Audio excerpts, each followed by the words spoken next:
10 of the Intel Extreme Masters, and of course, the stop this weekend, it is none other than Cologne here in Germany. To kick things off this weekend, 3 days of League of Legends, I do have 3 special guests here at the desk, and of course, 2 other commentators waiting by. But kicking things off, it will be Dexter, Yamano Cannon, and the one and only Pyrotechnics, also known as Pyrrha, joining us for the first match. Are you guys all, you guys look sharp. I look a little underdressed compared to you guys. Oh, we tried.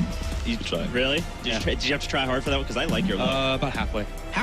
Wait till the end of the weekend. Setting the bar high, I like it. But like I said, before we jump into actual announcements, because I know you guys have a lot to say about this weekend, we do have a 3-day schedule for you guys here. 3 days of League of Legends, but it's going to be short and sweet each day. 2 matches today, 2 matches tomorrow, the grand final Sunday, just bite-sized matches. You guys can all tune in. And if you happen to miss it because of time zones, it's not much to catch up on. You can watch the VODs, no problem. So now that we know what we're in for, let's talk a little bit about what this event means, right? Before this, for Intel Extreme Masters, we were in San Jose. We had, of course, Origin winning that, but it was not on 5.23. Yeah. We're now into this whole new patch. You know, it is a preseason. We get to take our look here for the Intel Extreme Masters. There's some changes I've heard. You know, if you've played the game a little bit, you've heard that there's some big changes here. Of course. I feel like the first thing that comes to mind is of course the jungle when it comes to this tournament. We have players like Spirit, we have Jankos, Rush, and of course Swift as well. We have all these big jungle names, and when it comes to the jungle, it's so important in this particular meta simply because there's so defined jungle picks like Mundo, Elise, and Kindred that kind of dominate the early game.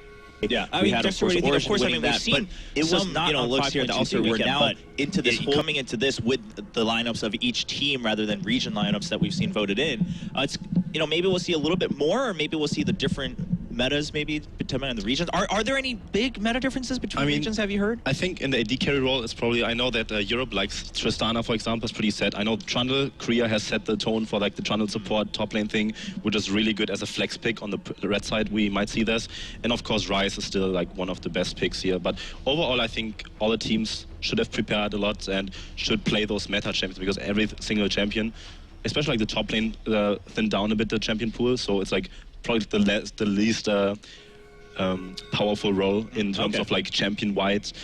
Open, like jungle obviously opened up a lot, and mid lane, I'm not sure what we see mid lane because I have no idea what these players prepared. You can pretty much play anything, but of course the most prominent picks still Gangplank and Lulu, and I'm sure we might see like some other picks still. Right, maybe some surprises. I mean, Pyro, what about you? What are you looking forward to the most here? Because it's not just the patch, right? We've got a ton of new rosters, some new looks at players that we didn't get to see much before here at the Intel Extreme Masters. Absolutely. I mean, this is a tournament full of like a lot of surprises, not even potential, just a lot of like crazy new things. You've got teams coming in like Dignitas with a totally revamped roster. You've got Qiao getting their first international tournament. We'll talk about those guys a little bit later too. But Ever as well, these guys that just came out of nowhere and knocked off SKT.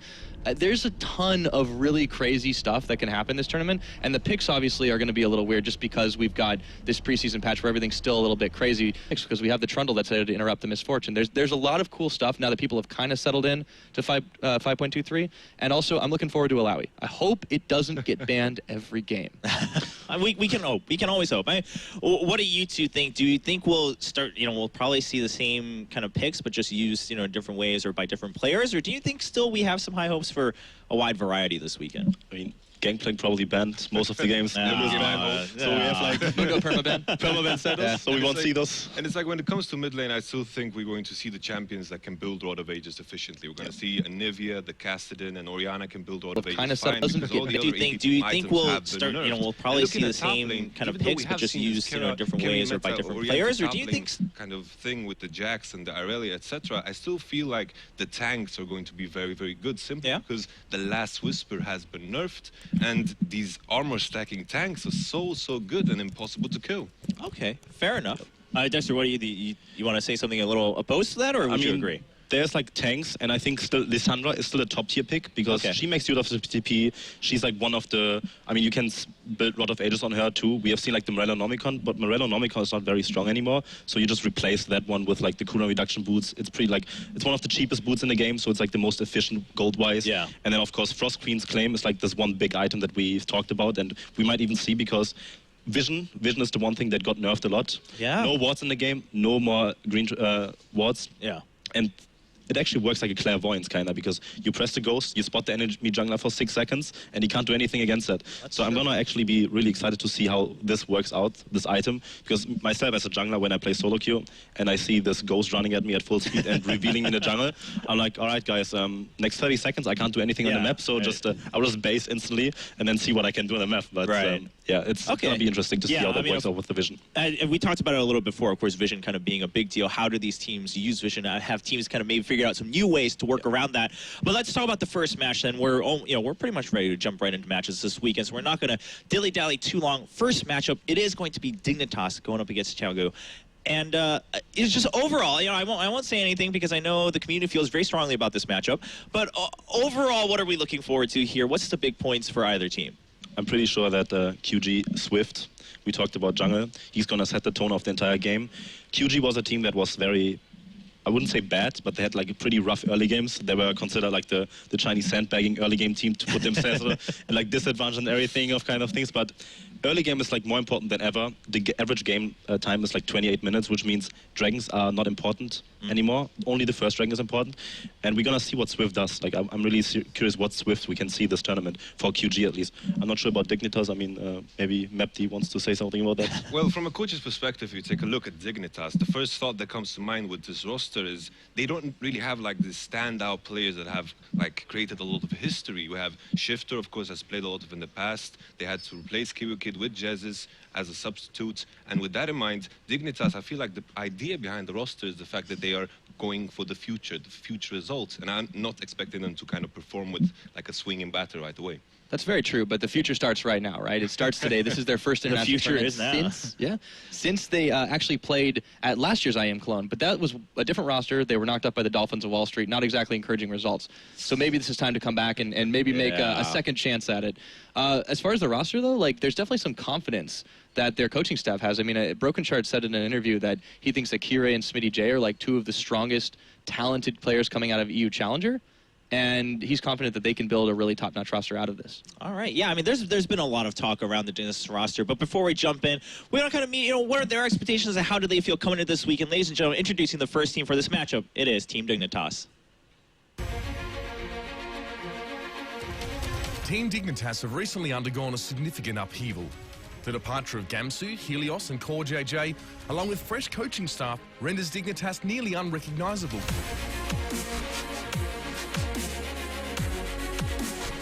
It's just kind of a standard new lineup. Everyone's getting kind of used to each other, but for the most part, like, players are getting along and the scrims are going well.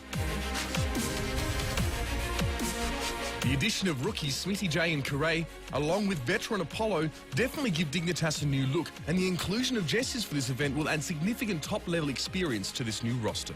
The new players that we have on this lineup, including me, is Smitty J and Kure. I don't think there's too much pressure on us. Like, we're kind of the underdog in the situation. No one's really expecting too much out of us, but I'd really like to prove them wrong.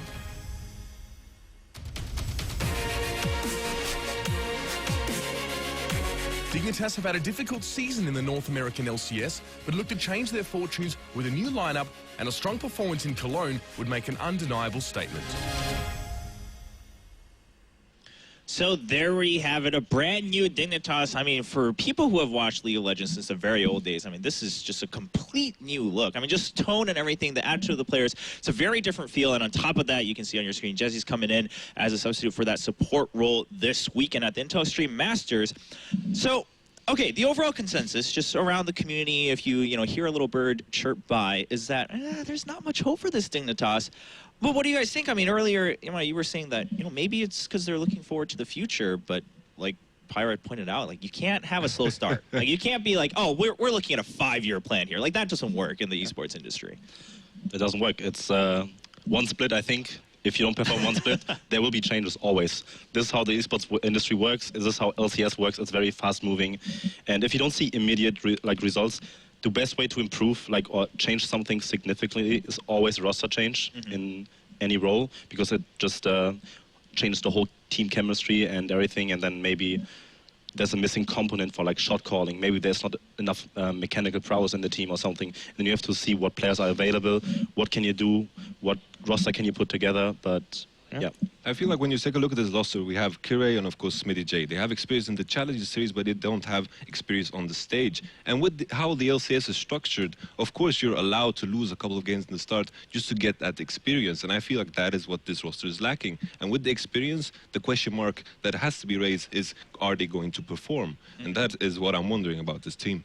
I mean, that's a big thing with them. Like, you have to really, really worry about Dignitas with all the changes they have made. If they don't perform here, does that set them up, during the regular season? Is that an issue for them? On the other hand, they may have a little bit of an early game chance here against Qiao, since that's a team that, if you don't start slow against, you can find success. That's a very good point. And I just want to, before we move on talking about Qiao, because of course there's some interesting points there too. The fact that, Shifter being kind of the only returning member, you could say, especially for this weekend, now that Kiwi Kid isn't there. How much is that going to matter given his playstyle? Do you think there's a lot of pressure on him, or, it's not a big deal? The new roster is a new roster anyway. Shifter's Shifter, you always get what if you have Shifter on a team, you always know what you get. He's like a very safe laner. The problem with him was he was always down in CS in the mid lane, but he made it up with like roams, like his LeBlanc and his kind of roaming style. But roaming right now is not good. Mid lane was all about passively farming up till 20 minutes, and then you do like 2 items to 3 items power spike. That's when you overtake the game. But right now, mid lane is all about like this Rod of Ages power spike that we talked about, that once you have the Rod of Ages, you can actually do stuff. And I just want to see how Shifter maybe changed over the off-season. What he, maybe he improved like the laning phase a bit. I have no idea what to expect from him. I know that they were in Korea in the off-season, I think, right? To assemble their roster and practice a bit. And yeah, maybe we can see like some of that stuff. Yeah, maybe we can see some of those big changes. Now, we do want to move on and, of course, find out what are we looking at on the other side. Like we mentioned earlier, the matchup is Dignitas versus Qiao. Let's take a look. The QG Reapers join us in Cologne after a solid debut year. It's our first time to play a match outside China, and we feel pretty good here. The QG Reapers displayed a dominant performance in their first season in China's top league, only losing a single best-of-2 over the course of the season and finishing second, just below Edward Gaming. Chinese team is aggressive, and it's hard to play against. We really want to win this IEM Cologne, and we will be able to go IEM Poland.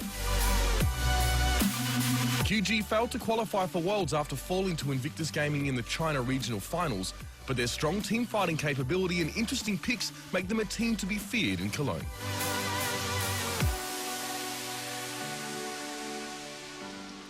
And there we have it, the QG Reapers. QG, I mean, like we heard in that video a little bit, is that, yeah, sure, they, their first run, not bad, but then they didn't really have a chance to perform internationally. This is their first time coming overseas, away from China, and therefore, could you really say there are high hopes, or is it just, hey, we'll see what we get? I feel like reactions are pretty mixed on them, especially with the people that do know this team. They're not very well known outside of China, right? But they were an LSPL team just before the summer. They qualified. They ended up getting second in the regular season. And then they just barely missed out on a Worlds. But even though this is a team that, doesn't necessarily have like a lot of superstars individually, you could say maybe there's an exception there in the jungle, but they are known for one thing, and that's team fighting. Like, they are that team that everyone thinks of when they think of Chinese aggressive teams. Yeah, I mean, that's what we've heard, is that it kind of became a joke, Chinese aggression, but if ever there was truth to that, it is going to come from QG. I feel like QG is like a better version of what Unicorns of Love used to be. They kind of play this inconsistent play style where they give away, the ball is in the enemy's court, they give this advantage away, and they kind of take it back with very good mid to late game decision making. And the trend in this tournament is that we have all these teams that are newly structured based off of mechanical prowess when it comes to players, but this decision making comes with time. And since QG has a roster that hasn't changed, I feel like that is a big advantage coming into this, their decision making. Okay, but so given in the current meta though, sure, okay, maybe they have better decision making if it goes to the late game. QG has that kind of experience advantage, but is it really is any team gonna let them get there? Yeah, that's the real question. I mean, this may not really be their patch. Chinese teams, especially this one, haven't necessarily been that quick to adapt. Sometimes they play a little bit behind as well. I'm a little bit concerned that, yeah, if Dignitas can take a bite out of them early and set them behind, they'll never get to that phase where they can start team fighting effectively. And, so with the games going so quick, you're not prioritizing Dragon, you're looking at top lane, you're looking at the Rift Herald, you're looking at fast pushing. Right. You gotta wonder if teams will realize that and take advantage of it no matter how far they get. Yeah, we'll have to find out as we jump into this first game. But before we jump in, actually, we do have a chance to hear from the man himself from Dignitas. Of course, it's going to be none other than Broken Star, Sean Charles, over on the stage, ready to speak with him. What does he have to say? Thank you so much, Chobrai. I'm joined by Team Dignitas' Broken Shard. How are you doing, sir? I'm doing good. Pretty excited to play this match. I'm sure you are. Now, obviously, here in Cologne, the teams come out.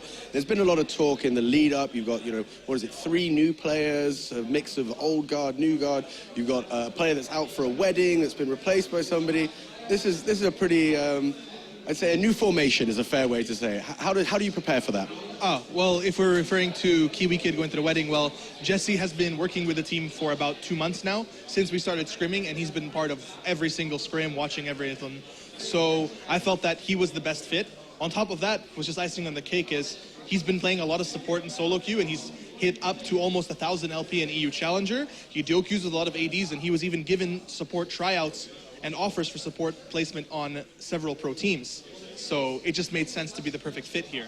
No slouch there, absolutely not, absolutely not. But of course, your team that you're going up against, this is their first time for the QG to come out of China and play here. What does that fill you with? You think that gives you any kind of advantage? Is that a mind game? Does that play into it? Well, it's also the first time for us, or for a few of our players, that it's their first international tournament. So I guess it's a bit of both for both of them, especially since it actually is the first game like on an actual like international level or a high level for our jungler and top lane. So I think it's an amazing experience for them. As for QG, I studied them a lot, and our analyst, he's an LPL expert, not related, just so happened to be. Good for us that we get an LPL team. I know a lot about QG, and it'd be really interesting to see if they play the same in an international setting, or they play like their usual self. Now, obviously, the international setting, everybody knows that this ultimately is the road that takes you to Katowice. I know both teams obviously have that in sight, yourself as well. Does that play in, or is this let's take this first step? We're a new team. I don't understand people saying that this is the same Dignitas, because it's a new team, we have a new staff, we have a new approach to the way we practice. We're going to go with a completely different approach than every other Dignitas team has come in. We've picked up some new players and decided to try out different things, and I feel like IEM Cologne, and if we end up winning and end going to Katowice, is just going to make us stronger as a team, because literally the more games we play, the better that we can get. We have some young players and and I guess Shifter and Kiwi Kid are the older players who've been experienced. The tournament experience is always going to be good, and I'm just excited to be able to show our new roster. Well, we're very excited to see it, and I'm sure the teams, you can see them over there, they're getting suited up, which means there's lots to dissect for our experts. So for the moment, I'll say thank you. I'm sure we'll talk to you again later. Thank you. For now, back over to you.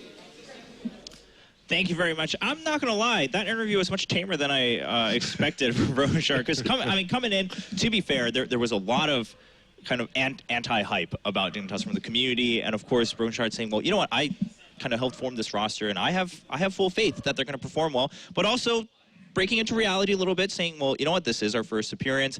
We're going to take it as it is. We're going to take it as it comes, one game at a time. What do you guys think? I mean, do you think the competition is really going to live up to it? So far, apparently, fans are voting 52% in favor of Dignitas. That's not what we heard coming into this weekend. So I don't know what you guys are doing at home. I think there might be a bit of Chinese bias afterwards in terms of like the Western teams, but Dignitas are actually there. I mean, maybe we see something like really good out of them. They've been practicing for a while in North America.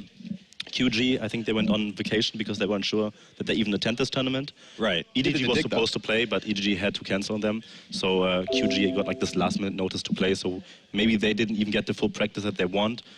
We just have to see the first game, honestly. Like what's happening in the first game, and then we can see, okay, what team did something good, and then how's the vision gonna play out? Like every team, what's the level 1? There's no defined level 1 right now. Lane swaps, everything is new. Every team has their own kind of style that they need to develop and then show, and then we just see what might be the best. Yeah, it's always hard to kind of break down too much before the very first game of a tournament, like you said, especially now that we're on a new patch, etc. There's not much to work off of.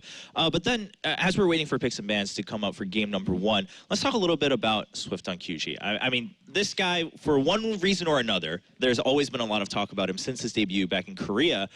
How do you think he's performing these days? Do you think it's still the same Swift of, if he plays well, he's the best, but if not, I mean, I hard to think say. the thing is, jungle role over the last split, or last season especially, got a lot more team reliant. In season 3, season 4, you could do a lot more stuff on the jungle, like alone. On your own, You could yeah. just Then, carry as we're waiting games for picks on your own and go off because of how the damage item worked in the jungle.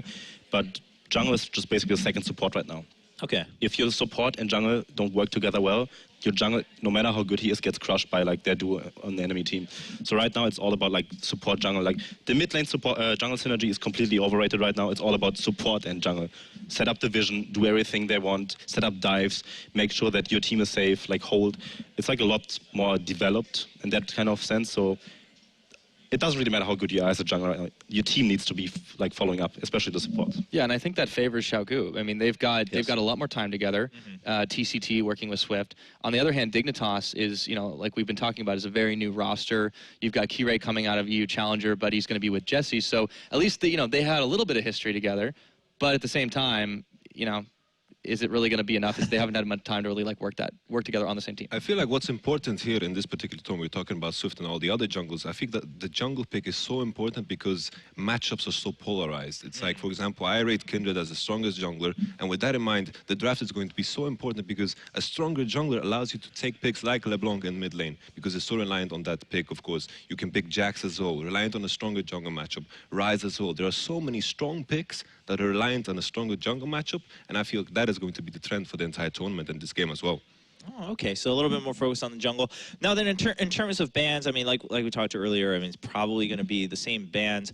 Do you think Dignitas then has to make that first move when it comes to jungler? Because QG probably a little bit more comfortable in terms of even if some curveballs come their way, because they've found ways to work around as a team. I think the only permaban jungler we need is like Mundo. Mundo is like incredibly strong still, and he's gonna be like banned because he's still like a flex pick in the top and jungle, so you just shut out 2 people.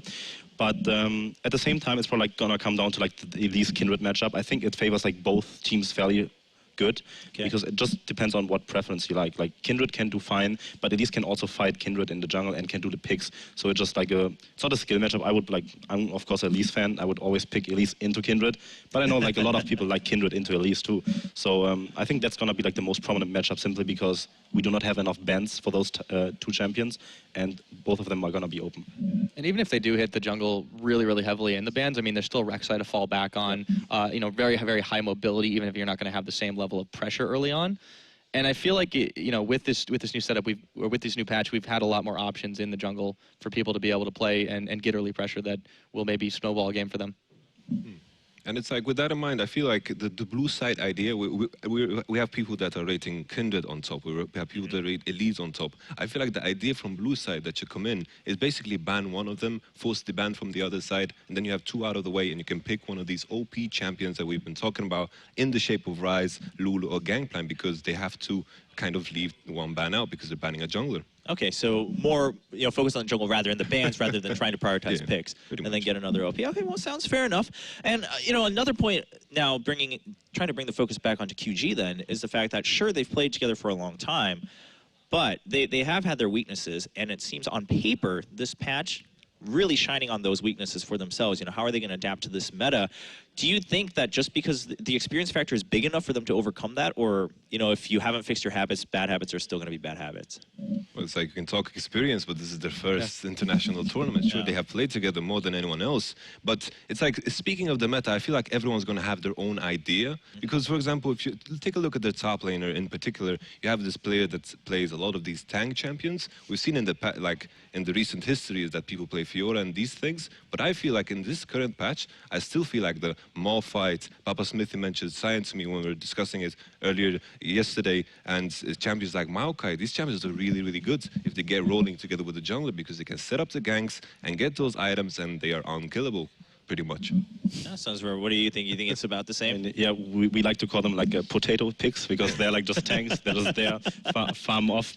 But yeah, I think tanks are really good on this patch simply because AD carries are a lot weaker, kind of. They have like their power spike with the Essence Reaver and the Zeal. We're still on the patch where like the double Zeal combination works on the cannon and the static shift. So Vayne is especially like, powerful still. We haven't talked about her, but we might actually see Vayne because of how she works against tanks. Okay, yeah, fair enough. Vayne's always fun to watch. Vayne is always fun to watch. One way or the other. Whether she wins or loses, it's always fun for somebody out there. Hey man, you can't lose when you're going Vayne spotting. Well, somebody can, but the fans won't. The fans can't lose. Yeah. The player may very well lose.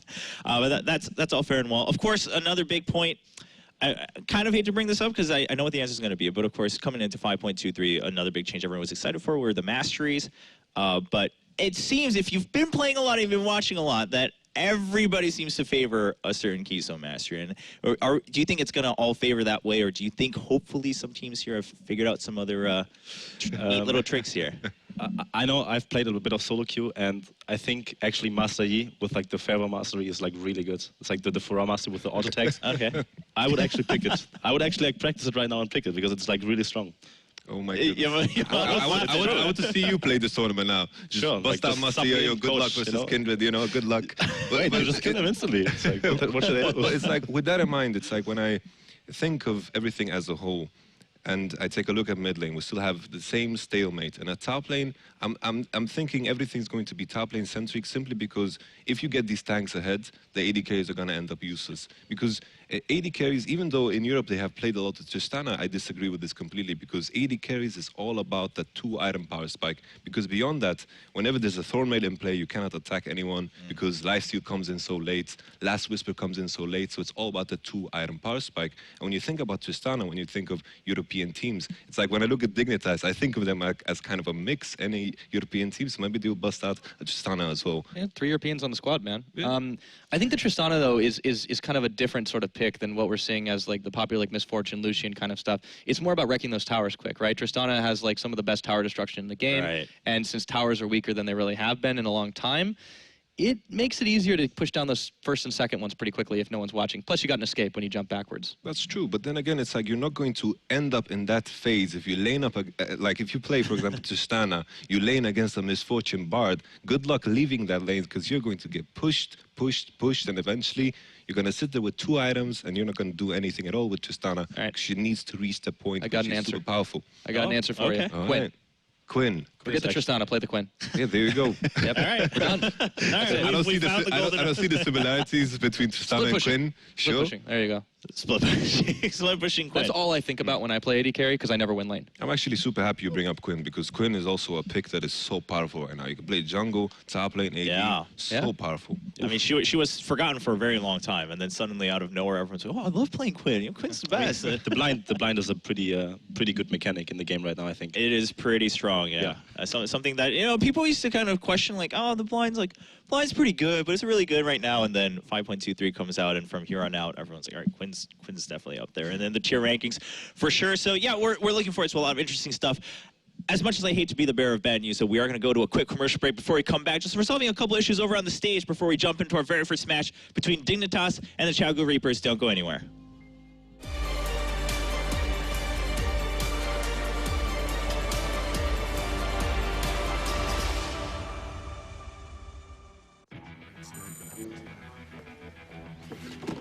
Delivery for Hotshot?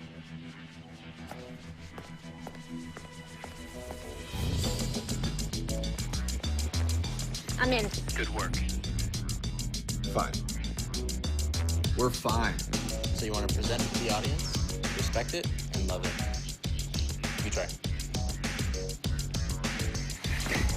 Just through that door is the lab. Did you guys watch my stream yesterday? I got this sick ace. Yeah, I remember the one on Dust 2, right? No, it was on Rush. It was on Pack, guys.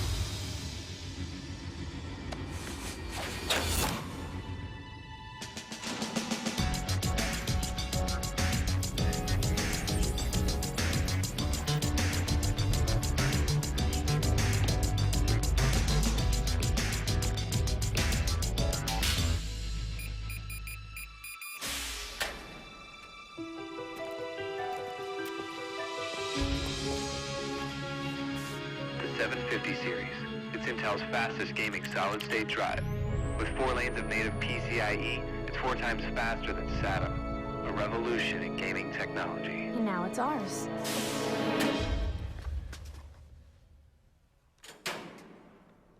You know you can just buy these, right?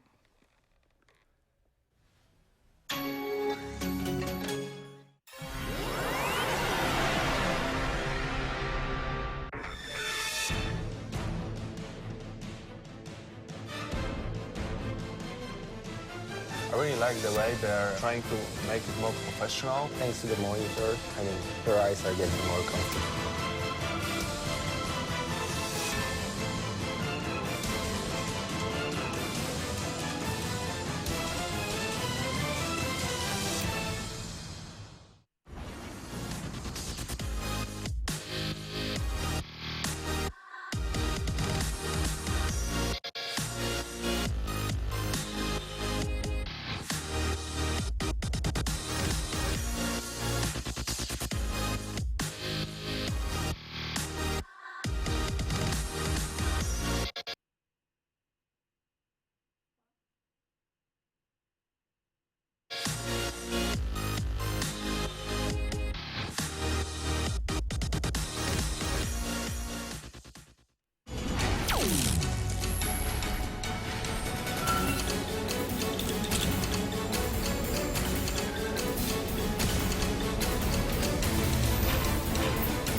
G2A.com, the best video game store ever! Fast as lightning, solid as a rock, cheap as duck! What's more, you can sell on it because it's also a marketplace. Remember G2A.com, the best video game store ever!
Welcome back, everyone, and we have good news because I'm a gamer, you're a gamer, and all of you guys are gamers at home. What do? We like to play games and watch video games, and that's what we're going to do. Pick and Ban is ready for game number 1 between Dignitas and QG. And we contemplated a little bit. We had our theories coming in. I don't want to go on that too long, though, because we could go on forever, right? There's always going to be a rock, paper, scissors. We need to wait to see exactly what these teams have brought to this tournament. And, you know, the big question here, again, I mean, for me, it is Dignitas. Like, just whether they win or lose, just how do they perform is really, because you can talk about potential all you want, but even if you lose, you still have to see that potential. Like, you could lose without showing any potential. That's true. But they feel very prepared. I mean, Broken Char was just saying in that interview that they have a lot of preparation for Chinese teams. They know QG very well. Let's see if it comes out in here. They got to, you know, put their money where the mouth is. Yeah, and it is going to be QG coming out with that Kindred ban that you guys talked about for the jungle. Yep. I mean, Malphite Rise, Malphite is a pick that is like just very strong. Maybe they don't like the Fiora into Malphite matchup, but Fiora is actually like really good into Malphite because of the passive mechanic. And yeah, all the bans, Gangplank and Kindred, we talked about this Rise. Lulu is still not banned, but I expect Lulu to be banned probably from one of those two here. I feel like what this is lining up for is that the Elise first pick. We have the Elise spin, Lee Sin coming in. I think Elise is good into Lee Sin, but still, I feel like this is an Elise first pick from Dignitas right off the bat. But do you trade Elise for Lulu? I don't think so. I think it's potentially something you could do. I would probably, like, what I would do is probably like, give Elise away, pick Lulu, and I actually like Zac right now. Zac into Elise is really powerful, because Zac is one of the champions that benefits so much from the Spirit Visage first item, and once you get that item, he's unkillable. He's also a tank in the jungle, has like very farm clear speed, and Lulu's banned, which is a mistake in my it's a mistake in my opinion, because you should leave it open and grab one of the other.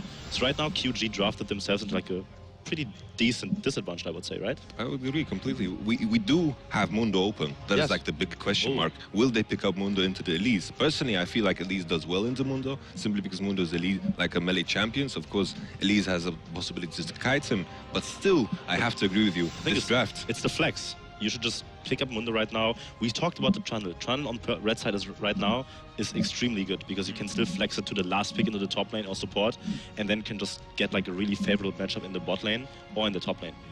Okay. It's especially more powerful against those like tankier players, obviously just because of the subjugate, but because that last Whisper is now way less valuable than it used to be. It doesn't do quite the same thing. Trundle kind of fits that slot. So if you do build somebody that's hyper tanking, he's going to be able to shut it down. Also, his ultimate, of course. His ultimate is the only mechanic in the game right now that actually counters tanks effectively without an item. Because once you use that ultimate, you take away 40% of their armor, which is really big for your AD carries. That's why it's like really good against tanks right now. And Lissandra, flex pick for the top and mid lane, very prominent pick, we talked about it a bit. She can itemize fairly effectively currently because she's like that budget champion right now. Rod of Ages, Abyssal, and maybe Frost Queen's Claim. Those 3 items are like still low tier in the gold price range, but are super effective on that patch. And it's like Lissandra is the type of champion that you want to be strong with early game, because that's where she's strong. But thinking about the Trundle, it's like if you put it in the bot lane, you're most likely going to lose the 2v2. But the beauty of Trundle and the red side, picking on the red side, is the fact that you can guarantee yourself a stronger matchup in the top lane, and it's very, very easy to transition pressure into a bot lane that has Trundle, because you just pillar, and it's so easy to gank something like the Thresh that they just locked in on Dignitas side. And there's that Tristana that you guys are talking about too, coming in as the first AD carry that we're going to see in this matchup. I think the idea behind the Tristana is simply because of what I said about the Trundle. They're expecting the Trundle to end up in the bottom lane, and laning against the Trundle is almost very, very free. But the beauty of Trundle is you can interrupt the jump. So I hope we get to see that mechanic. Oh, that's true, yeah. So obviously, Swift is the Nidalee player. Maybe we see a bit of Nidalee. Not quite that good on this patch because she's still getting buffed. In the next patch, we still obviously play on the 5.23, where there's like 20 damage on the Q in the early game, plus a bit of scaling. And I'm actually surprised if you see the Trundle end up in the bot lane. I would just put him top lane right now and then pick like something strong in the bot lane. Maybe Misfortune and Morgana or something. Yeah, Lucian's still up too. Lucian's still up too, and is really good. But yeah, Nidalee is being locked in. Oh, okay. And Lucian, I actually like that. They still leave up the option, the support pick and top lane, how they should be. Lissandra obviously still, it's like a triple flex right now, so they can just decide the whole team come with their last pick. And Dignitas has to show all their cards right now in that next draft, so maybe we can even see Mundo in the top lane. Yeah, I was going to ask that. I mean, if Mundo's kind of out of the question for the jungle, does Dignitas just secure it in the top lane? I mean, overall, the reason any champion is strong in a certain role is because they're strong overall, right? You're not going to have someone that's too crazy. It's like, speaking of the flexibility, though, I think Dignitas should just go for the safe picks like Orianna in the mid lane, something like Anivia, these very, very solid picks, and just end up on something on top lane like the Gnar. Because it's very hard to counter a champion like the Gnar, does well into the Trundle, and it should be overall fine. Just pick something safe and rely on the fact that you have the Elise in the jungle and power on that kind of card. Okay. Victor is one of the safest blue side picks still. I know that a lot of people think he's weak, but I think he's like a really good blue side pick. It's very safe pick, good scaling, lots of wave clear, so you can just prolong the game for like forever pretty much until Tristana reaches that critical point of like 3 items where she just takes over the game. And we see a Fiora in the top lane. We know that Smitty J is like a carry-oriented player, like Irelia, Fiora, he plays those champions. And right now, what is QG gonna answer here? Like, what's a like really good pick to round up everything? And it's like, if it wasn't QG, I would just instantly say Jax. But like, we have V, he has a prominent Hecarim player, he's the tank player that everyone talks about, Gnar as well. And Malphite out of the picture, which is a good matchup into the Fiora. I actually really, really like the Fiora blind pick. Okay. Fiora pick? I mean, with the way top lane got banned, Ryze and Malphite, probably like the 2 strongest pick on the top lane currently. Right. I agree. I like that actually.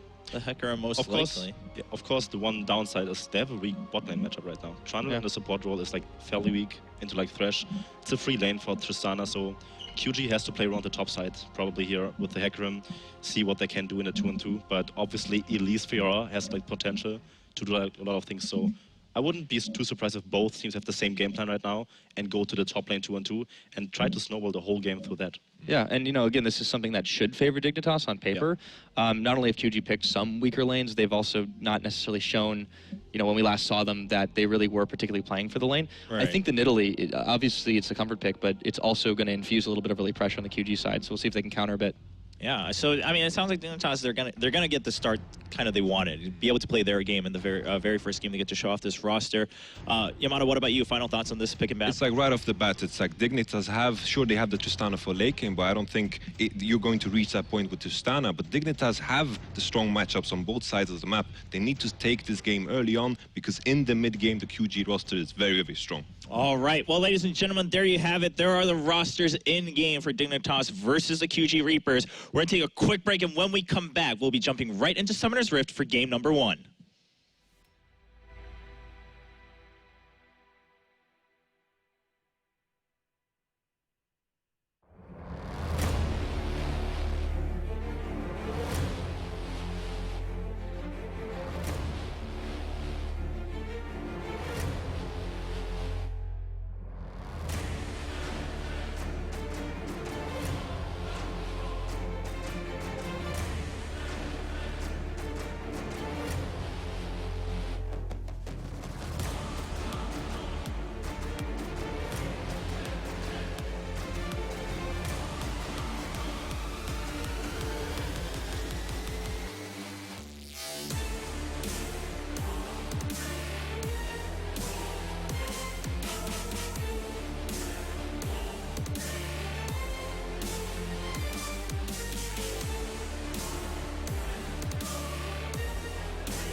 Ladies and gentlemen, welcome to the caster's desk here for IEM Cologne. If you haven't seen me before, and I wouldn't blame you for that, my name is Uber and I'm here with Frostgurin. We have got a fantastic match already on our hands, of course. It's going to be QG guy up against Dignitas, and you, of course, my font of knowledge for this particular match. Casters, I can't even escape them in Germany. I get stuck with another one. No, I'm super excited to be here, and of course we have a explosive match starting, like you said, Dignitas versus Qiao. Absolutely, you can see them there readying up and are about to head in onto the Rift, and of course our friends over at the expert desk definitely gave us a good solid prelude to this one as well, but no doubt, Froskurin, that we've got a lot to talk about coming out of that Champion Select. Yeah, first thing that I really want to touch on is kind of the double teleport that Qiao have set themselves up with versus Dignitas not taking the teleport. Obviously, Victor doesn't get as much out of it just because teleports in. He's pretty... we see Swift going full aggressive. Teleports in, he's fairly fragile. Ooh, early invade. Yeah, absolutely. It's interesting to see here, obviously, that Swift has already gone over the wall with TNT and TCT just sitting here in that mid-brush, but you can see the pings. We're seeing them now coming out from that Chinese side as well. Very insistent about just establishing some territory here as well. Just the one ward, Swift will just back out. I mean, effectively, he's sacrificing his setup time. Normally, when Nidalee jungles, she sets up her traps to kind of make quick work of all of these camps using the extra damage there. But obviously, sacrificing that setup time to get some deep knowledge there to figure out where the enemy jungler is starting. And that's pretty indicative of Swift. He's a very aggro jungler, especially on this Nidalee. Look for him to invade, to be right in Kiray's face. Well, it has been said about QG that Swift is definitely a centre point for that team. So we'll see how he sets himself up here in the early moments. And of course, his opposite number will be Qiao on that Elise.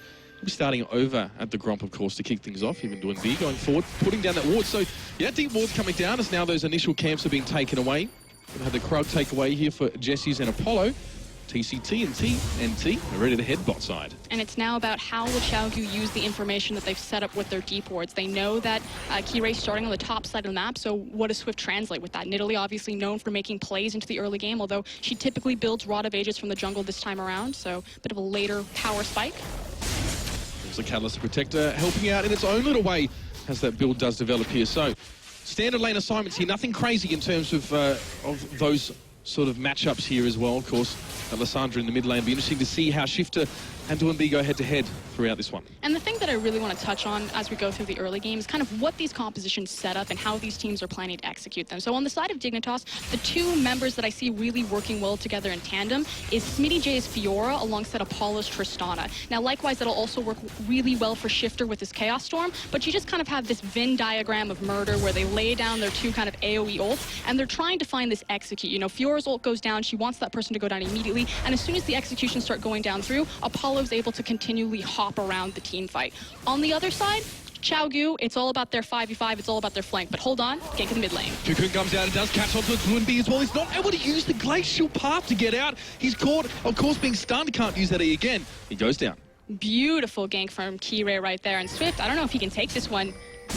Does land the javelin. He's got to leap forward anyway. See, but Kirei, of course, doing the percent health damage. Back and forth. He just used the repel to get up, and that's the flash being forced. And now Kirei going to use one of his own. He gets the Q in, and the execute comes out. And here comes the teleport. Duembi.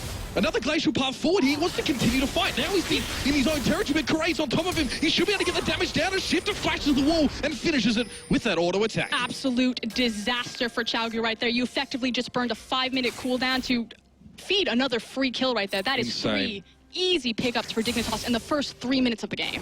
QG, maybe you'd think they will just want to get a feel for Dignitas at this point, but so far they've just given over so much, getting so aggressive there as well, and just Kirei could not be happier with that exchange. And we talked about how Swift is the really aggressive jungler here, but Kirei, you know, there wasn't many expectations going in for this new Dignitas squad, but new squad, new expectations, and Kirei is putting that on full blast. Absolutely, of course, failing to get in towards the EU LCS twice, of course, this is his big chance with Dignitas. He started off well. Deathsentence, though, does connect with TNT. No Flay to follow it up. It was a little bit slow. Frozen Domain comes down, and TCT able to just increase the gap. I mean, at this point, Qiao just need to stop the bleeding. They do have a weakness because they don't have that massive cooldown available in the teleport for mid lane. Smitty J, though, getting shoved out by V there.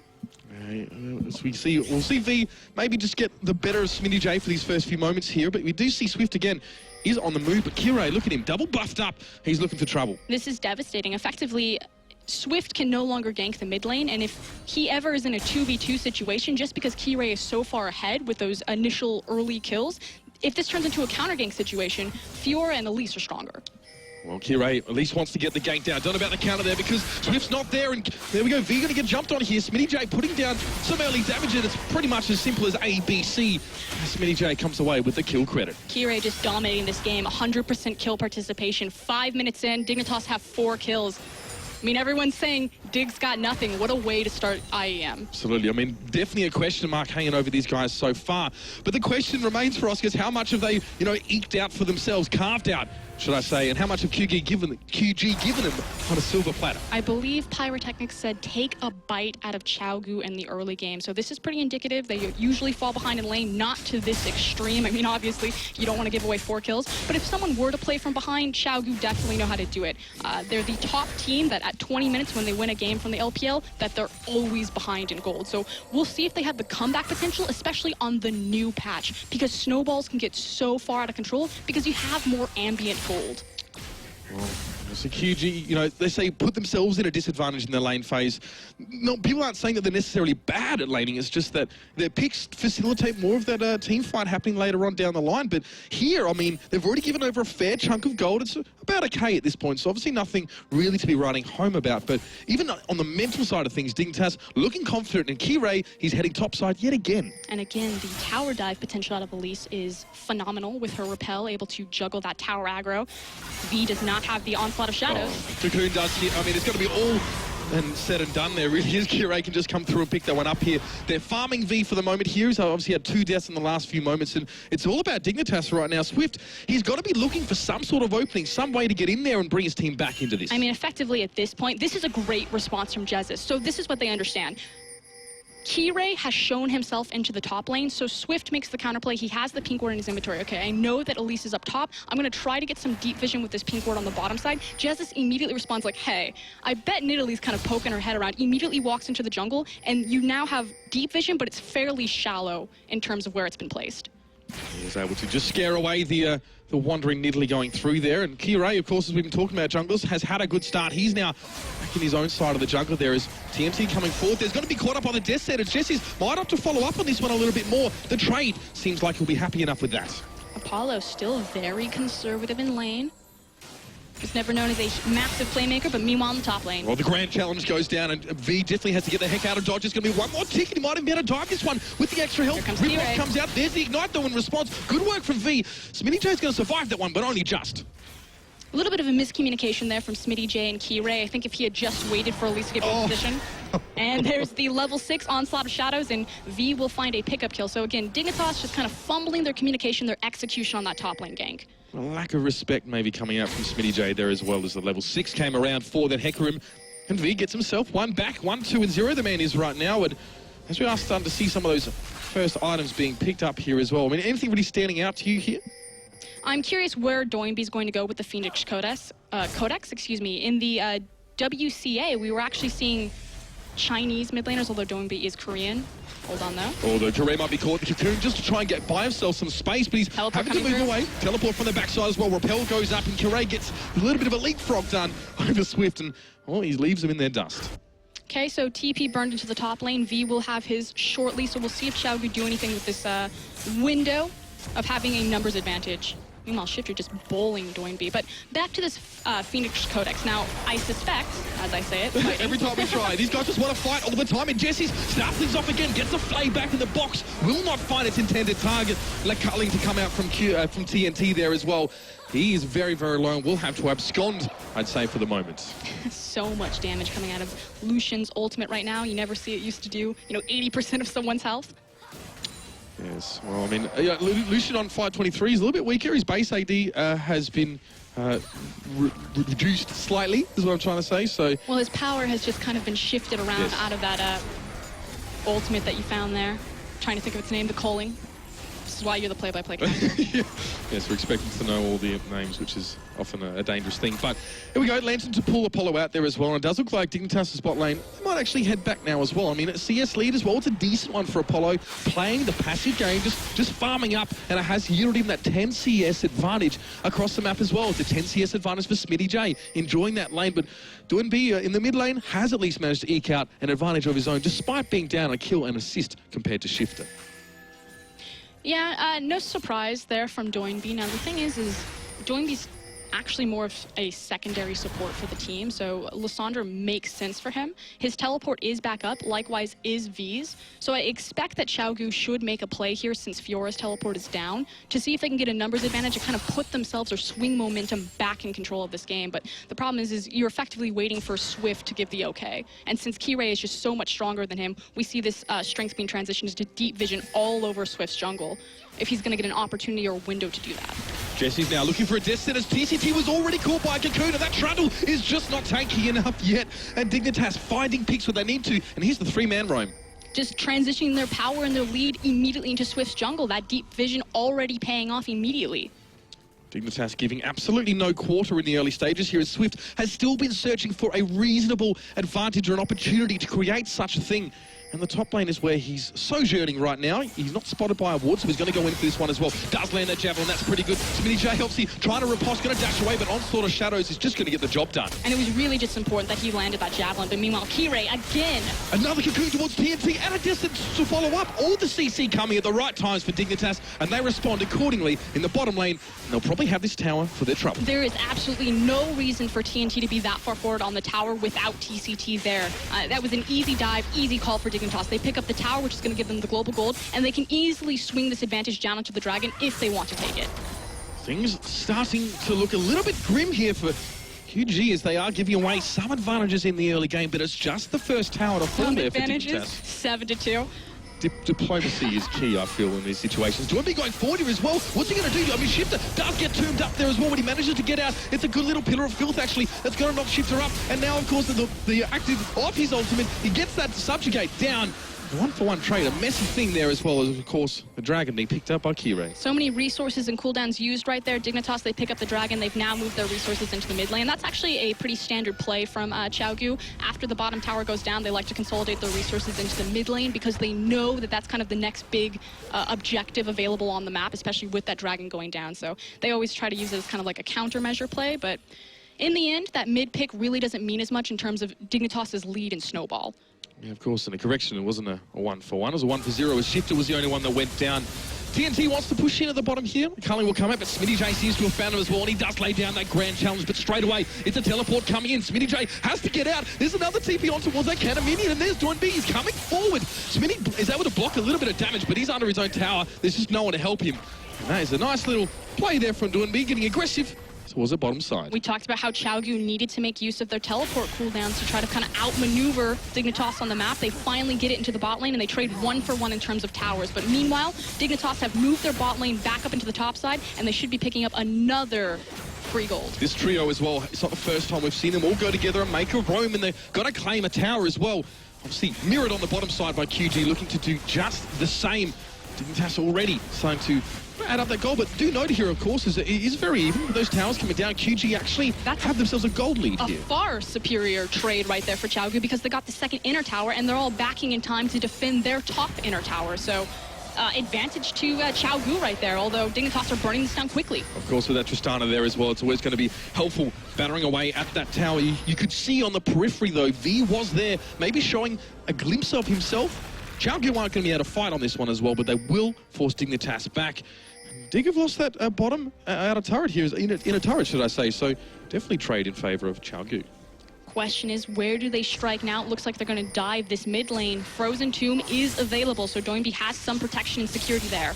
That does look like that's going to be happening. Jessis goes forward, throws the lantern back. Doinb as well will have to tomb. No, he doesn't tomb himself. He actually uses on Jessis, if I'm not mistaken. Swift gets out towards the back. The double kill coming out. A 2-for-1 trade here for Dignitas. How? And they sacrificed their tower right there. Frankly, it was just poor decision-making with the ultimate from Lysandre right there. Doinb should not have used that aggressively. Either they just had no idea that Dignitas were coming for the flank. Oh, nice onslaught. Yeah, the onslaught of shadows to at least, in the animation, I think avoids a stun, but eventually when it finishes... Force the flash is really all that matters there. And truly worthwhile. TCT now doing a bit of housework in towards that mid lane, and to be fair, I mean, we've talked about QG with disadvantages early on. The gold still looking nice and even between these two. It's just the Dragon to set them apart. The scary thing, though, is that Qiao do not get the security of kind of last season, of last meta. This meta completely new. You can't kind of fall back onto, you know, freezing deep waves and stalling out these games for 45, 50 minutes, so it just comes down to that one big play. Because Qiao, they're a playmaking team.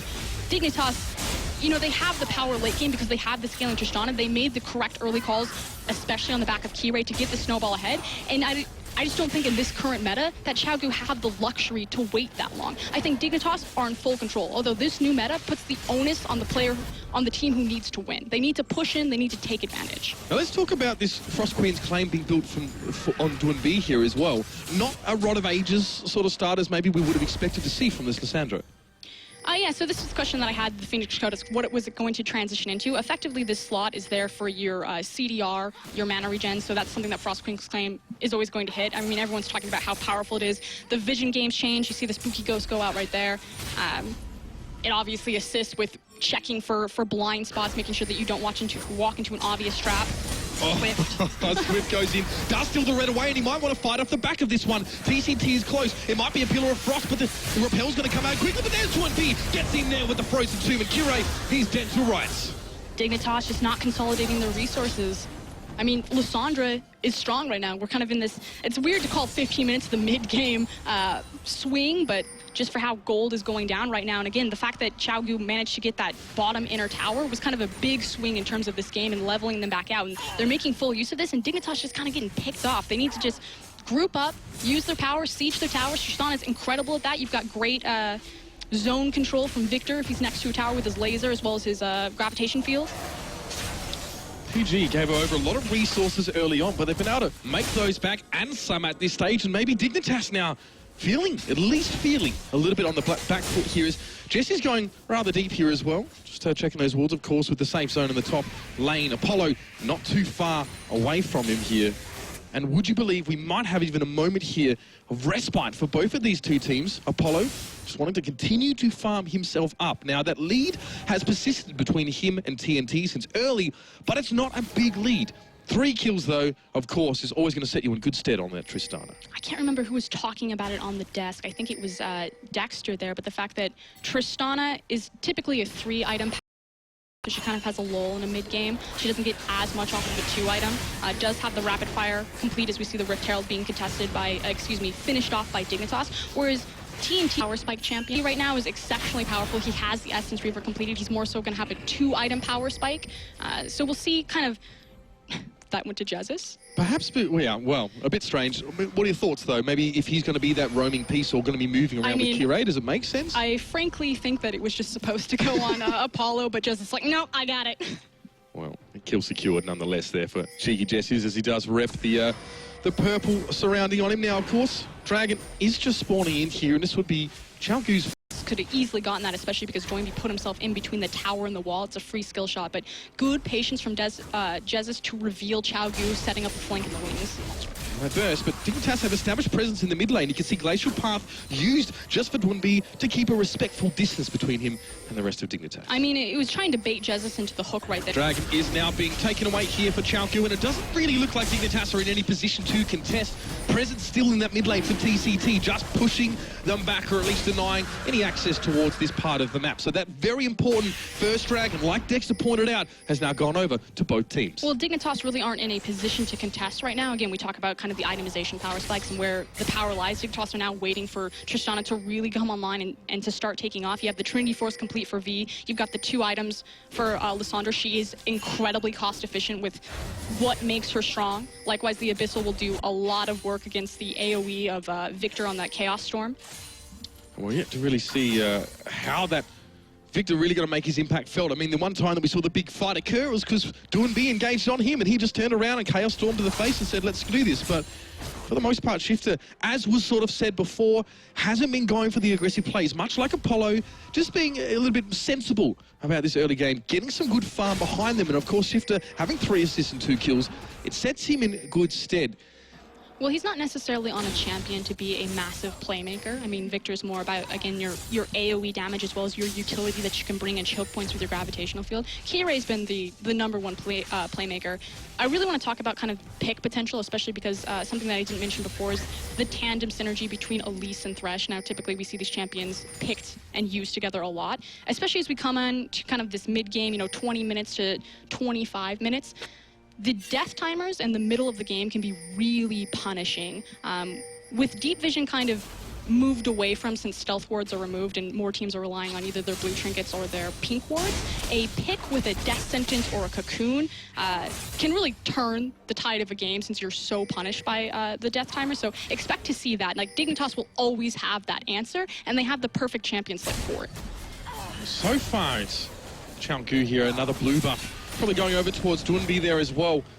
They make his way back towards the mid lane. There are pings, of course, to that red side. And for the last at least 5 minutes, Dignitas have set up shop in this top part of the map. And it's not a lot of defensive zone here for Qiao Gu, really, with Dignitas every now and then just traipsing through the jungle.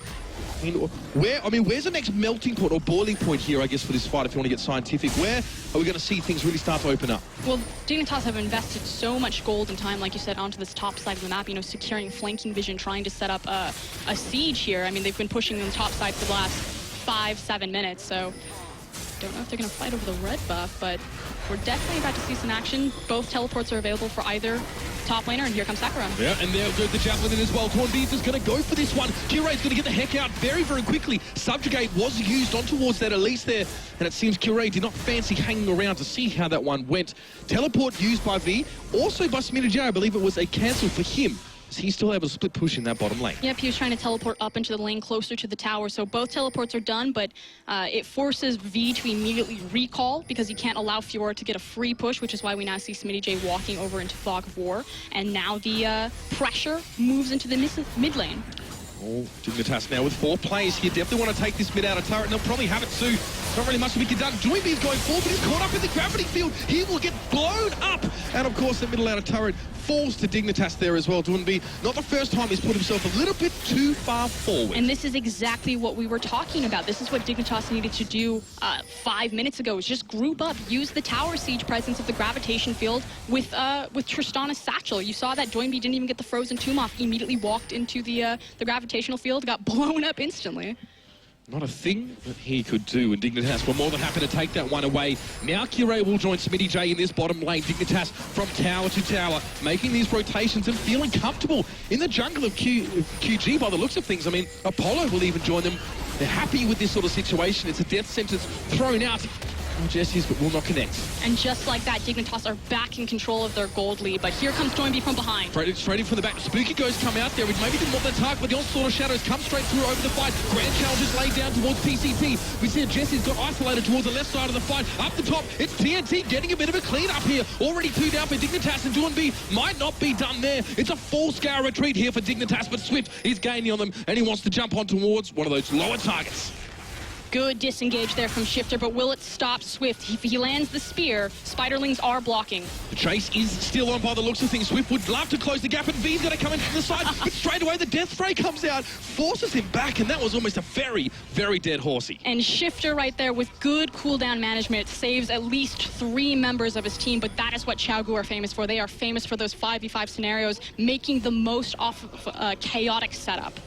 And they really wanted to go further onto that as well. That quintessential Chinese aggression that has been sort of talked about and speculated is really being demonstrated here in full form. Just as we said, Dignitas were starting to take control. It's QG trying to wrest it back by force. I want to check quickly into itemization. QSS has been completed for Apollo right there, so see how he makes the most of that if the Frozen Tomb is expended on him. I feel like that's really the only big CC that he's trying to watch out for. Well, so a lot of those items are coming out. It's going to be a late Rod of Ages for Doinby, if ever. I mean, yeah, with the Catalyst in his inventory at such a late point, obviously you'll have to see if he's going to be able to stack that up as much as he would like. And that's kind of one of the only criticisms that you hear about Rod of Ages in terms of, you know, Dexter said the average game time is around 27, 28 minutes, and Rod of Ages really doesn't have enough time to ramp up into its full power spike. Typically, teams finish it around 15 minutes, you know, pre-patch, obviously, like you said, Doinby getting a very late one. It's going to be at full power around 25 minutes, so missing a big chunk of game here unless team's planning to go late, but against Tristana, that's fairly dangerous. Yeah, like you said, you pointed out, Dignitas have that scaling on their side, and yet it always seems like Doinby is setting his sights towards that late game. The question remains, will QG be able to make it there at all? Still pressure towards that top side here, and Swift heading down towards that river. Dragon is available, it's live.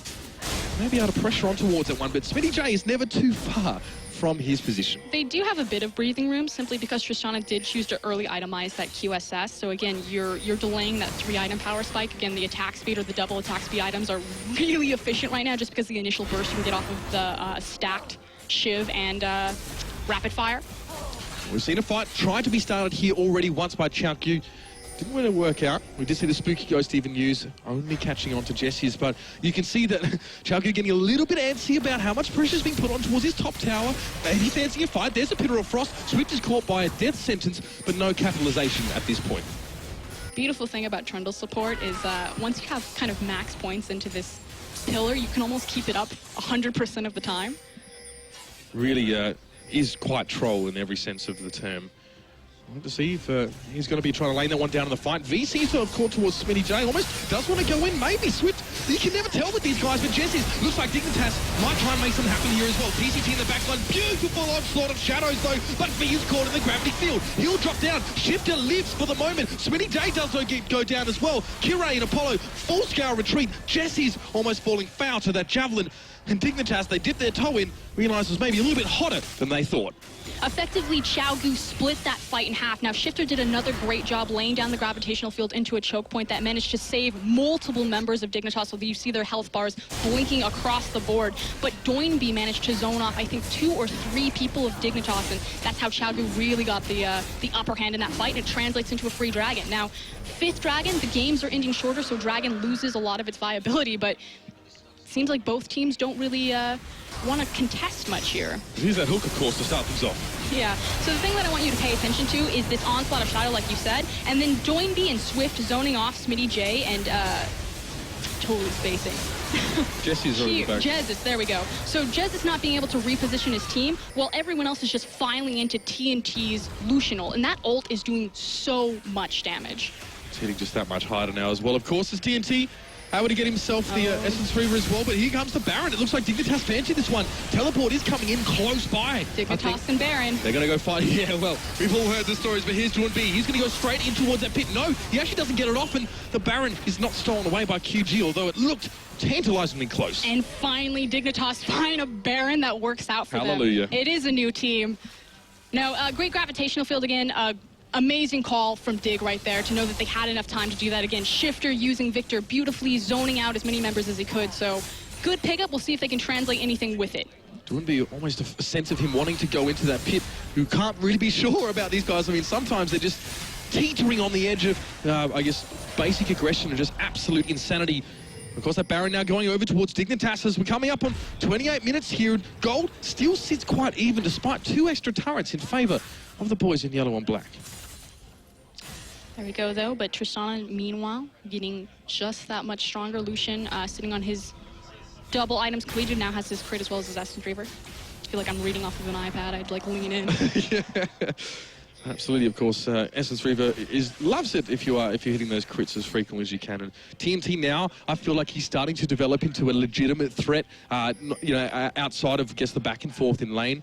Very, very scary in that last little fight as well. And if V keeps hitting those onslaught of shadows just so, Dignitas might have a lot of more concerns going in towards his later team fights. I think it's beneficial that they keep Dignitas's 5v5 spread out as much as possible. You have so much skirmish potential coming out of Qiao in terms of like their carries. Now, when I talk about the carries, I'm talking about Swift and, hold on, Jez is caught. Yeah, speaking of skirmishing, Jez is in a 1v5 skirmish of his own design, and he will drop.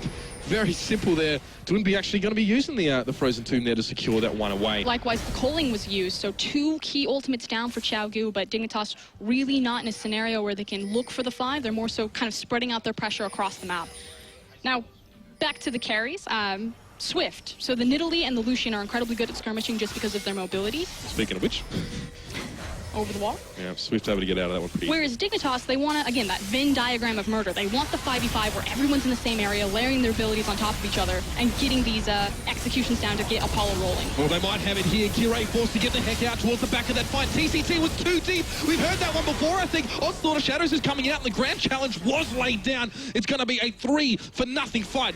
And Dignitas just breezed through that one. Exactly what I was talking about right there. They got it funneled all into one area. You got the execution. Apollo's jumping forward, and look at that tower just get shred. They have Baron buff as well. QG giving a fight over, giving them so much presence now as they push forward, and these Nexus turrets are now under threat. They could end the game right here unless Doinby pulls something big, but he has the Frozen Tomb. Smitty J going to go forward as well. Did he manage to shrug off that Frozen Tomb with his riposte? Possibly. We're going to go towards the Nexus there, and Dignitas have done it. What a quick finish there as well. Almost suspension of disbelief for us there, of course, after that team fight. QG could not have picked a worse place to go 0 for 3. Dignitas, new team, new expectations. They can no longer be chained down by the irrelevant talking point that was the past organization. They came out with a fire. Qiao, I mean, he's going up against Swift. You look at this tournament, you're like, Rush, Spirit, Jankos, Swift. No one's saying Qiao. That guy just decimated one of the top junglers. And you can see that, his aggression early in the game almost kind of worked against him. It was a fight that, for some reason, Swift decided to take against him. Obviously, Qiao won that 1v1, and then he went from there in leaps and bounds. Dignitas there have got to be feeling a lot of relief as well, because this is a baptism of fire for a lot of these teams as well, and self-belief sort of comes around a little bit later on. You need to put your nose to the grindstone and test yourself here, but, I mean, we have, of course, far more incredible stuff from today's games. And, of course, these two teams especially, interesting to see now if Dignitas can make it this sort of, this 2-0 victory, or will it be dragged out a bit? Do you really think that that was characteristic QG, or not? No, I absolutely think. I mean, we talked about the death said Qiao, they suffer in the early game. Dignitas took full advantage of that. Kind of a bit of a fumble in kind of their mid-game calling, but once they consolidated their resources, pulled Shifter and Apollo together and just dominated the game. All right, well, it's time to throw to our experts they'll be putting this game under the microscope just a little bit more. Thank you very much. And like they said, a little bit of a twist here from the get-go. Dignitas coming out strong. I mean, let's just think overall first impressions of the Dignitas team. Like the commentator said, sure, they had their mess-ups for sure. They had a little bit of a slip-up in the mid-game, but what do you guys think? Elise 1-9. I think QGR just 1-9 that game as like team. And then when QG was actually coming back, I would have been so sad if I would beat the junglers like team. Well, I just did everything for you guys and you let me down. But yeah, QGR did had one of the best performances here already. So Swift, we talked about him being like the jungler, but he didn't really do much in the early game. And yeah, QG, of course, like weak early game, we talked about it, and Dignitas took full advantage of that with the Elise pick. And it's like when we think of Swift, it's always like either he shows up big or he kind of screws up. And this game, he went in for the fight and died to the Elise. And Qiao, it's like the start was really good, but the question I always had was Dignitas' decision making, because as Frost Korean said, they fumbled a bit, they threw away their lead, and it became even again. But then the decision to take the Baron gave them a win condition again, because to be fair, in the 1-4 split push later on, they would struggle because the Lissandra has teleport. So the Baron clearly secured the game. Yeah, what do you think, Farah? Yeah, I'm just impressed Dignitas took a Baron and didn't lose anything for it. I was about to say that. But yeah, I mean, it was a great play. They realized that they needed to grab something. They had a positional advantage for the moment, and then they utilized the Tristana effectively. They shoved down towers. QG took really questionable fights when they were on the back foot. I mean, what do you think you would credit that to? I mean, sure, we can talk about the picks and bans, but aside from the picks and bans, going in, you said, all right, probably Dignitas has a little bit of a favor, but you have to give credit to the fact that, Qiao played it well. And on the other side, QG, do you think they just weren't expecting Dignitas to be that strong, or was it also just they felt maybe desperate that they had to start catching up?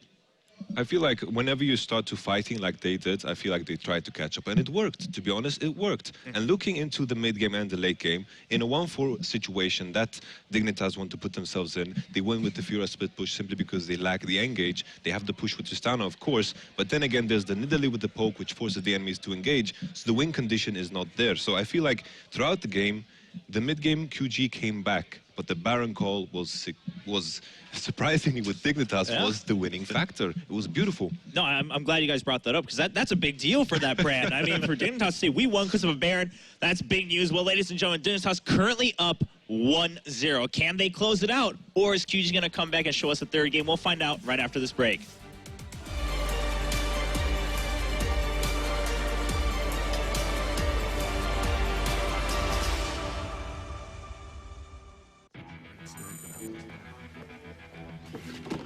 Delivery for hotshot?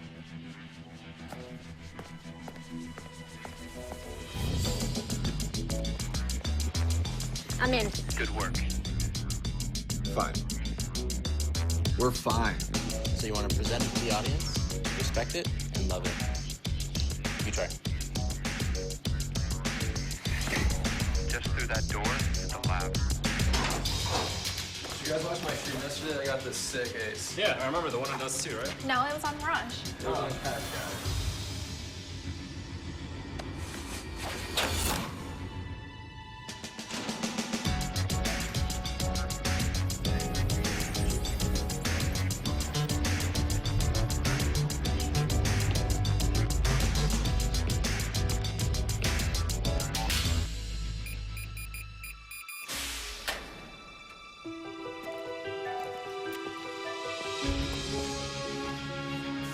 The 750 series. It's Intel's fastest gaming solid-state drive. With 4 lanes of native PCIe, it's 4 times faster than SATA. A revolution in gaming technology. And now it's ours.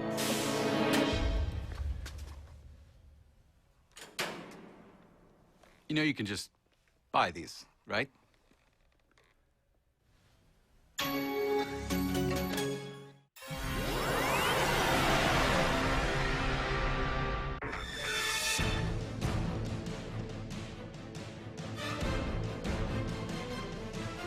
I really like the way they're trying to make it more professional. Thanks to the monitor, I mean, your eyes are getting more comfortable.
G2A.com, the best video game store ever! Fast as lightning, solid as a rock, cheap as duck.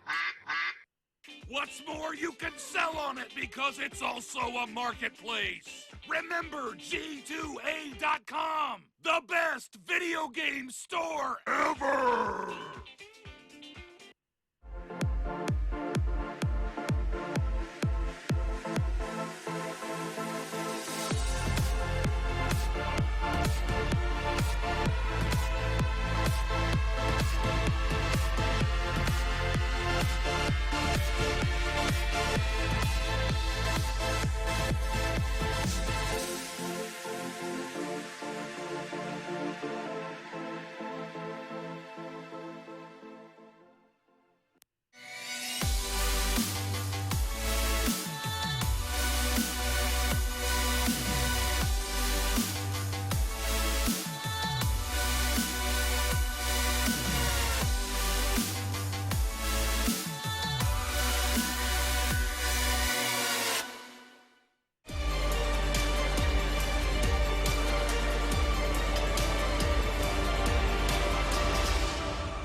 welcome back. And to all you non-believers, that score that you saw on the break screen is true. Dignitas is currently up 1-0. We talked a little bit about what we saw in the game, and mostly it was, you know, credit to Dignitas.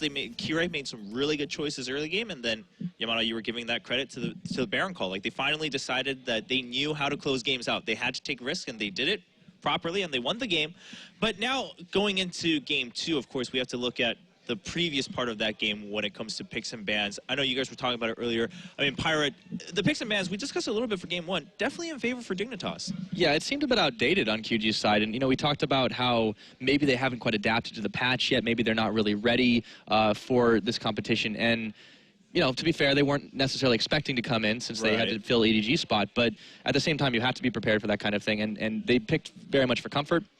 Didn't really pan out. That's true. I feel like when it comes to QG, it's like the win condition, it was like classic QG. Give up the early game, and that is how they play. Play into that mid game and to that late game where their composition was stronger. Because in reality, the win condition of the Dignitas roster, it was lacking because it was all about the Fura split push. But in reality, in a 1-4 situation, the QG lineup is definitely better because they have the Nidalee for poke, and of course Dignitas does not have an engage, and the Lissandra with the teleport can support the Fura with the split push, so there's no clear win condition unless you get a huge advantage in the early game. That's why I emphasize the Baron so much, because it clearly won them the game. Yeah, we talked about it. I think the mistake number 1 was just banning Lulu on the side, because you gave away Elise and you didn't get anything strong in return. I mean, of course, you got the Trundle, but you have 2 picks. Why would you not leave it open and then just trade something? I mean, give away the Elise, you get Lulu. Lulu Trundle seems like a pretty solid pickup in my eyes, and if they can actually, like, I mean, we have to see how they do it on blue side. Maybe they get the stronger jungle matchup now. Maybe they ban out the same jungles and get the first pick Elise, and then we can see Swift, what he can do on Elise.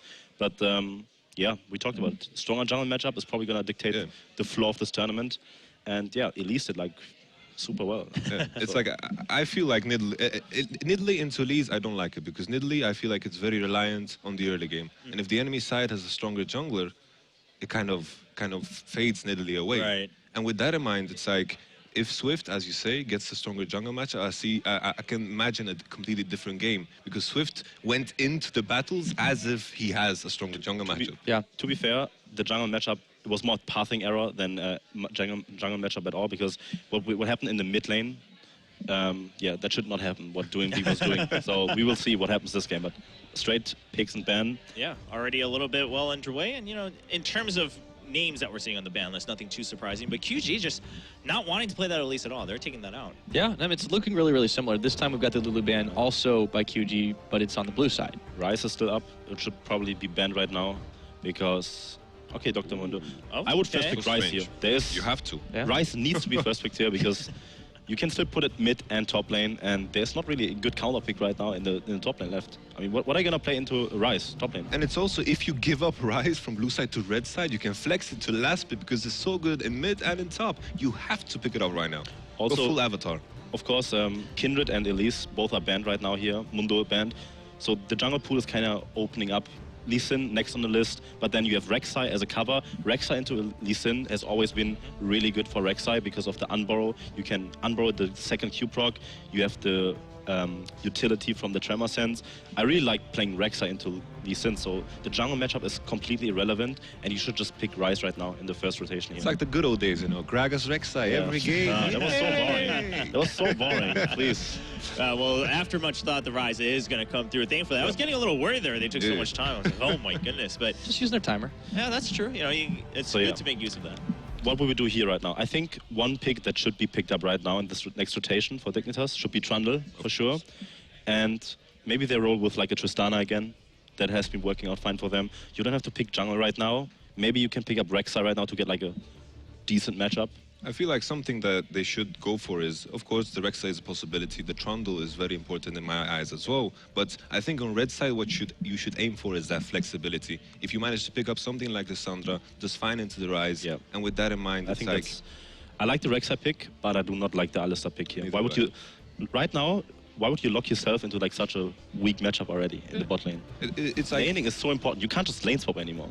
It's like if you blind pick a support, you better pick something that always does good in a game. It's like something that scales into the game. Alistar, sure, does fine, but why don't you just commit completely, pick the Trundle? The Thresh was good too. I mean, last game Jesse actually really impressed on that, and it's just it's never going to get banned because it's just a utility-based thing like Lee Sin.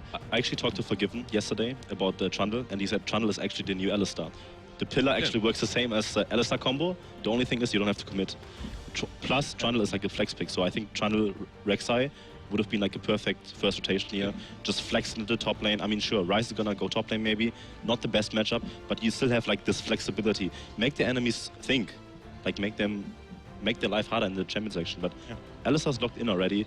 I mean, it's kind of good against Ryze because you can knock him away once his thing does, like, procs the passive. But same for Trundle. The pillar is really good against that. I mean, overall, it does seem like Dignitas trying to play it a little too safe and waiting for all the Qs they can get about mid and top before playing the mind game themselves. And it's like, looking at QG's side, already they are picking a very heavy magic damage composition. Magic resistance is going to be super efficient in this game. And with that in mind, of course, on blue side, in most scenarios, you will have to blind pick the mid lane. And Swift shows once again that he has a lot of confidence in his mid lane. You flex the Ryze. Why would you give it away that you put it in mid lane already? Yeah, I mean, it's hard. The mind game was over after one phase, and so now suddenly Dignitas kind of just picking that Alistar doesn't seem too bad because now they're like, okay, now we know both. You should just pick the support here right now against Alistar. Like, you can pick Tahm Kench right now. You can pick Bard. Bard has like the perfect matchup into Alistar if you want to play it. I mean, of course, Nidalee into Rek'Sai is one of the best matchups in the game for Nidalee because Rek'Sai can't do anything. Nidalee can just poke them on auto. Like, you can just do everything what you want with Rek'Sai, but here's what they're doing. Okay. Cow ball delivery. Yeah, that's This is not CLG, man. It's like not CLG, man, but we'll see. The MF, good pick, I think. Right now on this current patch, we talked about Thunderlord, MF, Emax in the lane.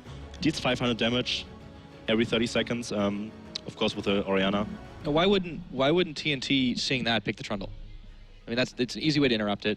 Do you think they're just not maybe confident in picking it with the Braum lock-in? TCT, picking that Braum already.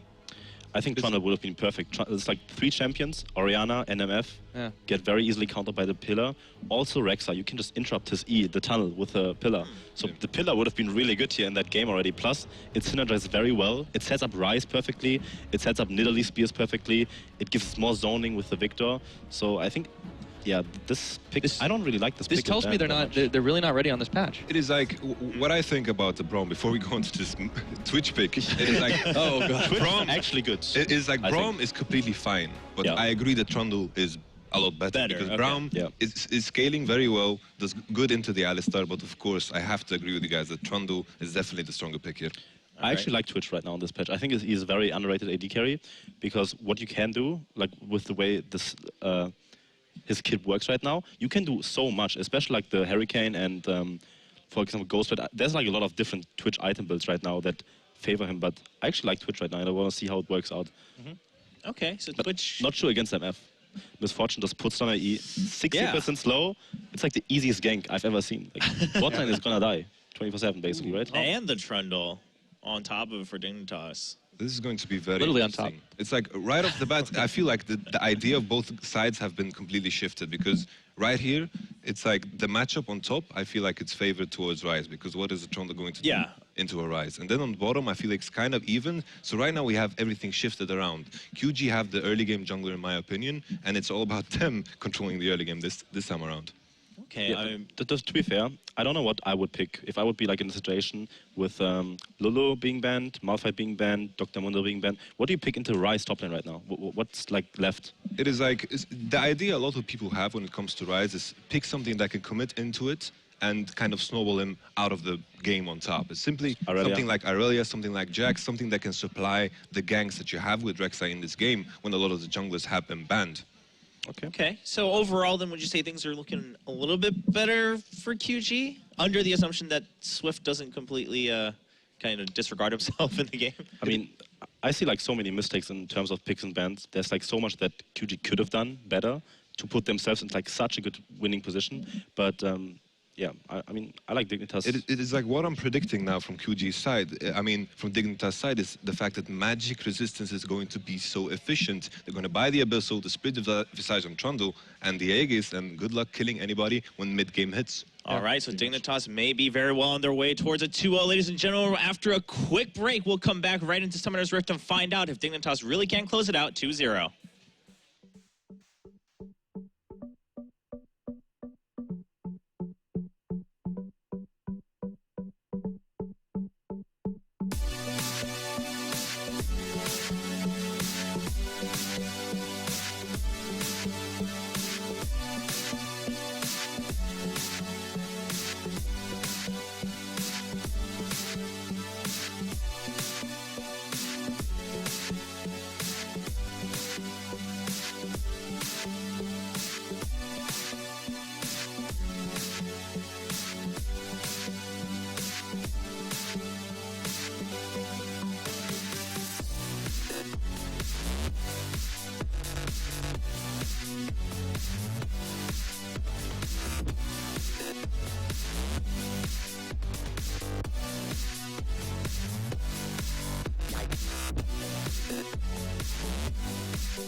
Welcome back, ladies and gentlemen, to IEM Cologne, and that was an intense first game in a tournament for Oscurin where junglers are so highly storied. We talked about 4 of them in such a big spotlight, and Qiao was not one of them. Really wanted to hit on is new Dignitas, new expectations, and Qiao in particular has shown up massive. We'll see if he can do it back-to-back again. This is a best of 3, so game, set, match for Dignitas, and they could 2-0 Qiao. For Qiao to bow out at this stage of the tournament, for many, would possibly be unthinkable. It is this maverick lineup from Dignitas here that are here to show them. So we are onto the riff, ladies and gentlemen, for game number 2. On the blue side, it's going to be Qiao trying to keep themselves in this tournament, and Dignitas hope to try and catch that wave, or at least continue to ride it towards victory. I mean, you know, we talked about the Champion Select, a little bit weird, some things that maybe shocked you. I mean, the Twitch, of course, though, being picked up here. And we said Papa Smithy is going to be ecstatic. It's unfortunate that Papa Smithy's not on the cast for this one, because he was just like, if there's one thing that he was nailed on, he's like, Twitch is good. Twitch will come out. Twitch is good. And here we go. TNT has that Twitch. Now, the cool thing about Twitch is that his power has kind of been moved around before.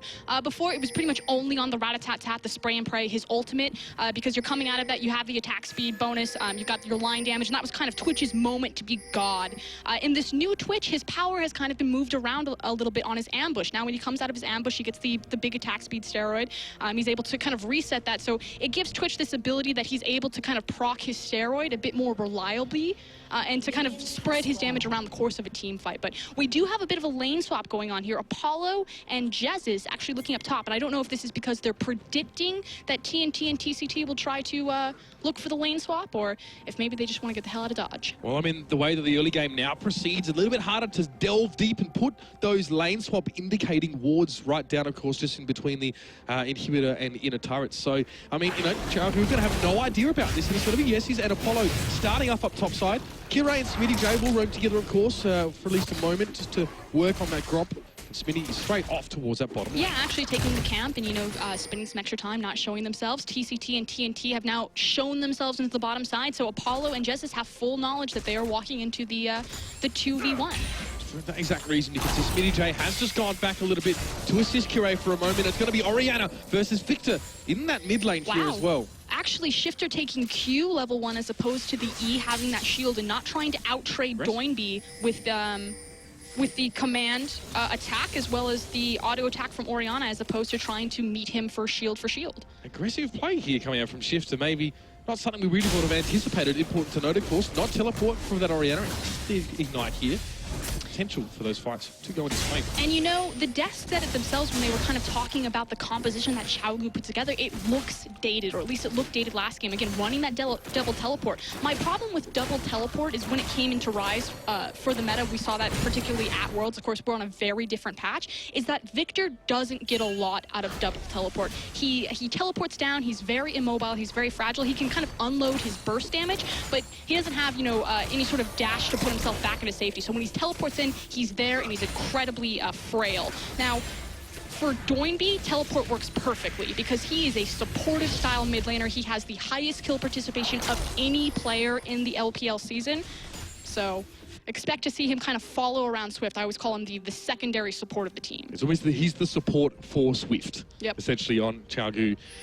Qiao heading bottom side here, and TNT's on his own. He's got to be careful. There comes that pillar of ice. There's going to be a flash away from TNT, and it is just going to be enough to get himself out of that one. And there's just so much kill pressure right there, forcing that flash out. Likewise, SmittyJ has a relatively deep freeze next to his tower, so Qiao can definitely look down bottom as soon as really that pillar is back off of cooldown and look for a pretty easy kill. Do you think Rek'Sai knows that everyone can see her when her fin's up? Yeah, I don't know. It's like, I don't really see like what the point is in burrowing, really. And the friction, to be fair, like of you like pushing through the ground like that, I don't see how it's any better to the underground. I just imagine that Rek'Sai thinks she's like really slick, like she's down there like, no one can see me. Dude, and everyone just sees her walk past with a very unimpressed look in their face, like, we know exactly what you're up to there. No, not the unburrow.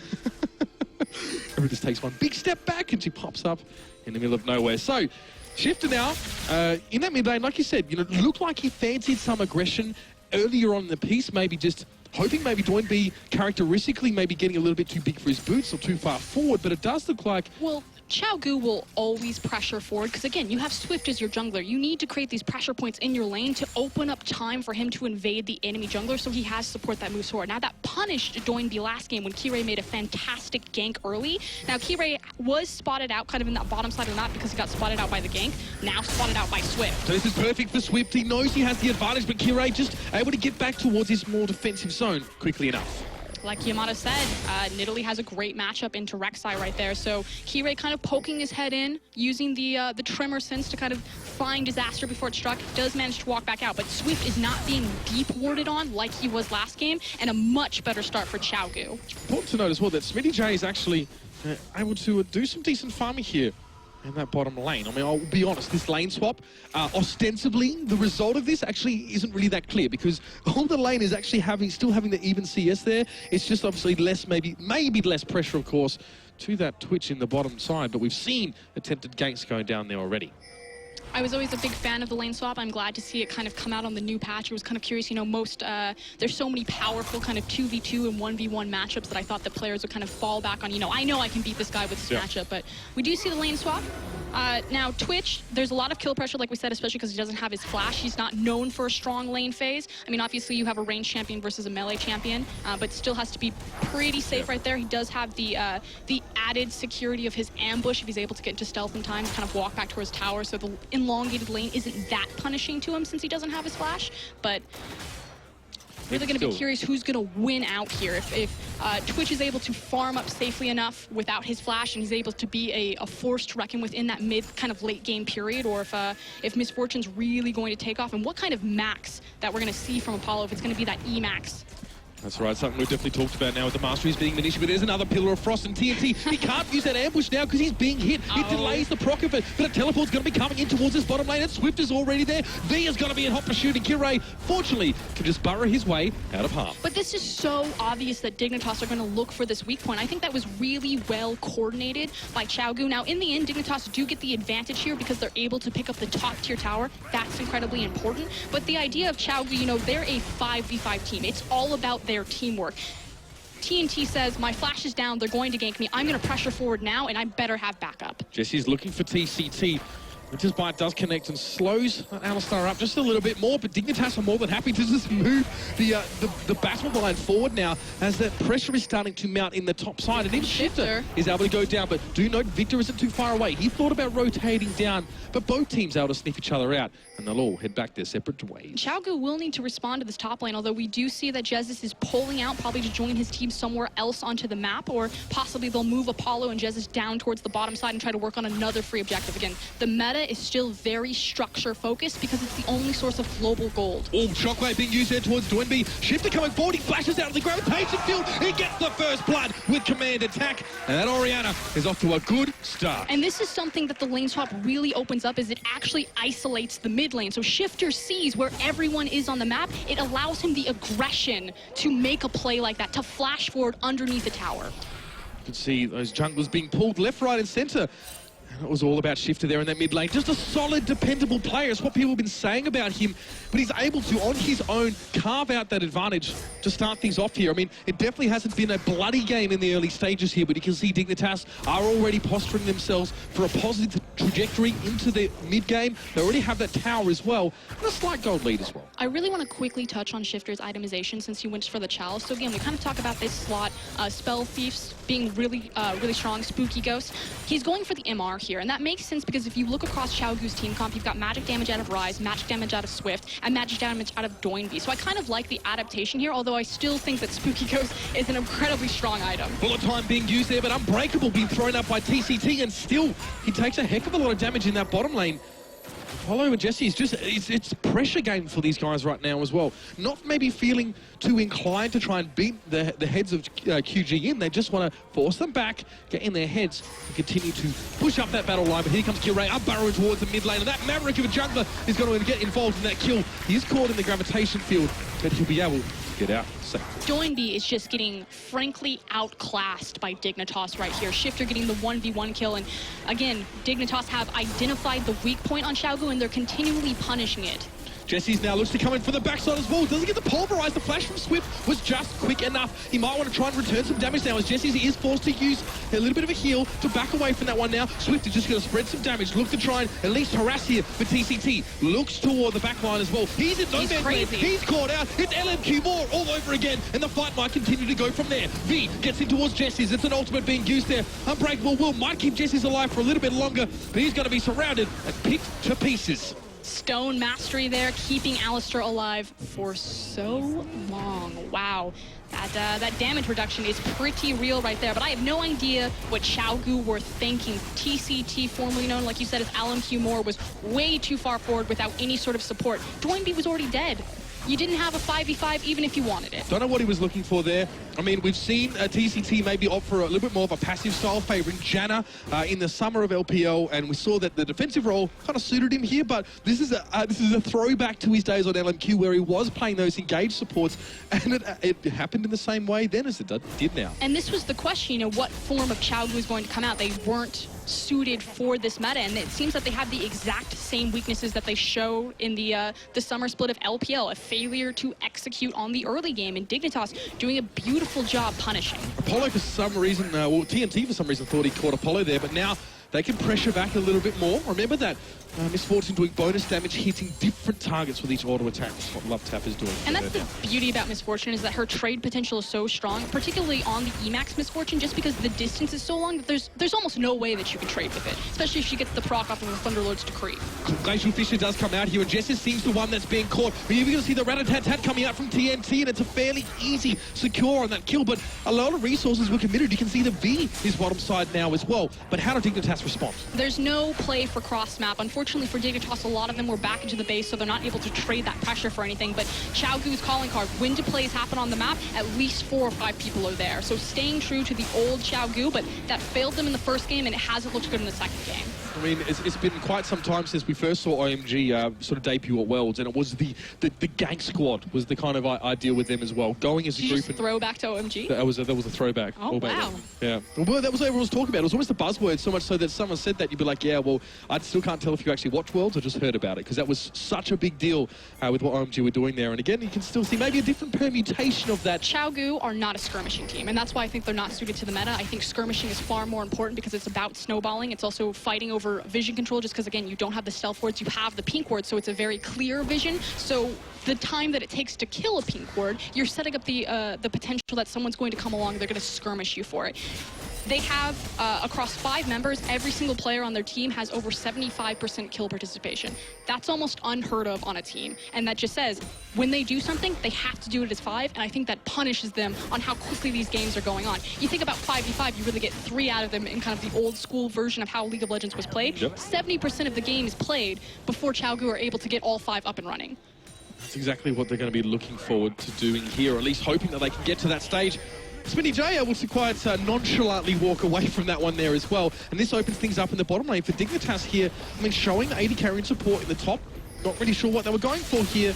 And there it will be the 3rd tower to go across to Dignitas. Still none have been found for Qiao. Really securing their gold lead here, but you know, Dignitas, they fumbled last game and kind of some clean mid-game decision making. This time around, they do have more mid-game power spike with Misfortune as well as Oriana, and it looks like they're going to continue this trend. Opening things up with some damage on towards V. That's Jesse's bit time. He lands it. No way he was getting out of that one. Shifter has to back away from the Chaos Storm, but it's just not going to do enough damage. Doinb has to be careful here. There are 4 players from Dignitas, but they respect the tower and they respect the possibility of Swift and Co. getting on site. I will never find it strange to call mid-game 13 minutes now. That's just absolutely absurd. It is really important to note, you know, why are these towers falling so quickly? Now, the inner towers are the weakest that they have ever been in League of Legends, and likewise, because there's more ambient gold in the game, people are getting... Kire steals the red buffalo there with a nice price seeker. People are getting stronger items earlier. Likewise, AP carries doing more damage to towers, a slight change there. Now, when you have a double tower down, that's when the minions really start to take effect. So this is going to get really scary for Qiao. But again, onus is on Dignitas. You have the lead, make decisive mid-game shot calling, close this one out. Important to note that Dragon hasn't really been something that Dignitas have been super interested in contesting at this early stage. Of course, that first one did go over towards Qiao there. Frankly, until you give Dragon, you know, some sort of incentive, the first Dragon is always going to be the most important because you have a scaling The percentage. Exactly, percentage. And again, because people are getting more items, it's relatively strong. But hold on, V caught. And he's probably going to be taken down as well. There's a teleport coming in. It might be a little bit late. Doinb, why? He's going to go for a bit of damage though. Qrae's looking low, but the Unburrow comes out, forced to flash away for Doinb. And there is Smitty J. He's on top of him. He gets the finish off there. And Swift is trying to return some damage too. But will he go down? You better believe it. And Smitty J gets through that one. It's a triple kill for the Trundle. And this is exactly what I was talking about. Victor having that teleport. He is so reliant on his flash. He teleports in. He's incredibly fragile. He's incredibly frail. And Dignitas punish so hard on that. There's no one to respond to Jesus and Apollo pushing down another tower for free. Qiao just backing themselves so much there. Thought Doinb would maybe cancel that teleport or something, but he went in, tried to create an advantage, and here is that fight again for you guys. Just the Chinese aggression. So you have beautiful, I'm not going to call it CC lock, but effectively pillar displacement into unburrow displacement. Doinb immediately teleports in.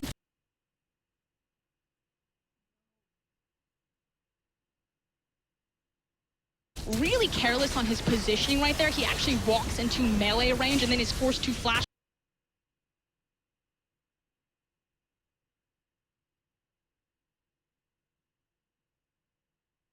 Back out. And by this time, Swift's not only fighting a massive Smitty J and Kirae, but he's also fighting in a whole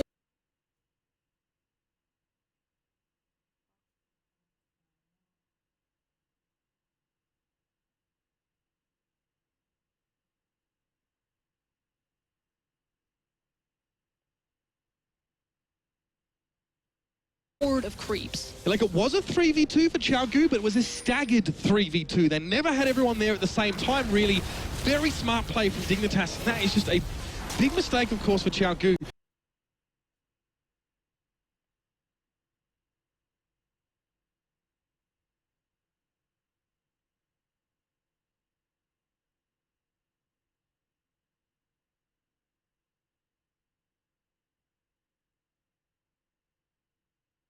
The real question is how that's going to impact them now. Rift Herald going to be taken away, hopefully towards the right person this time. Qiao just maybe have to look for some answers here as well, or just solidify.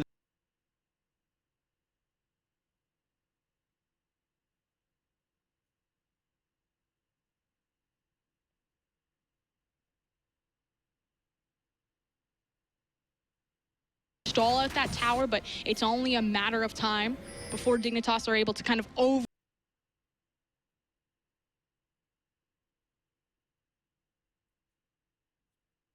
overwhelm them. It's about where do they go from here and how do they use their power. The thing that I really wanted to point out was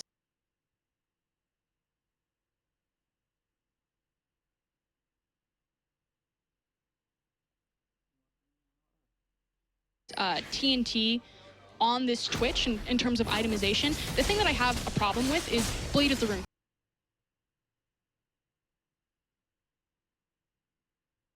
I don't think Blade is in a really great spot, especially because we are on 5.23. You know, the double attack speed items are still fairly strong. When you kind of look across at it, it's not as good as it once was, and so I think that really hurts Twitch. See if they're able to turn around, though, as he kind of gets more power into his back pocket. Obviously, he'll work really well with attack speed, so it's about where does he go from here, and if he's able to make these rat-a-tat-tats connect a bit more. Pyra did mention that he did find the Qiao champion select a little bit archaic, maybe even some of the builds to follow there as well, as that Blade of the Rune King, as you said, being an issue for TNT, but that's the dragon being taken away here for Qiao, so that's their second. Of course, didn't get to find their first, but they've been fighting good fights across the map, and it was almost like Shifter using that shockwave was like a trigger. It just set Qiao off in that last fight, and they blew everything. I mean, even their trinkets are fairly outdated. You look at Dignitas, you have, you know, the 3 blue trinkets and 2 sweepers, and then on, okay, there they go, he finally changed it out. Qiao, they still were sitting on 2 warding trinkets not just a moment ago, so...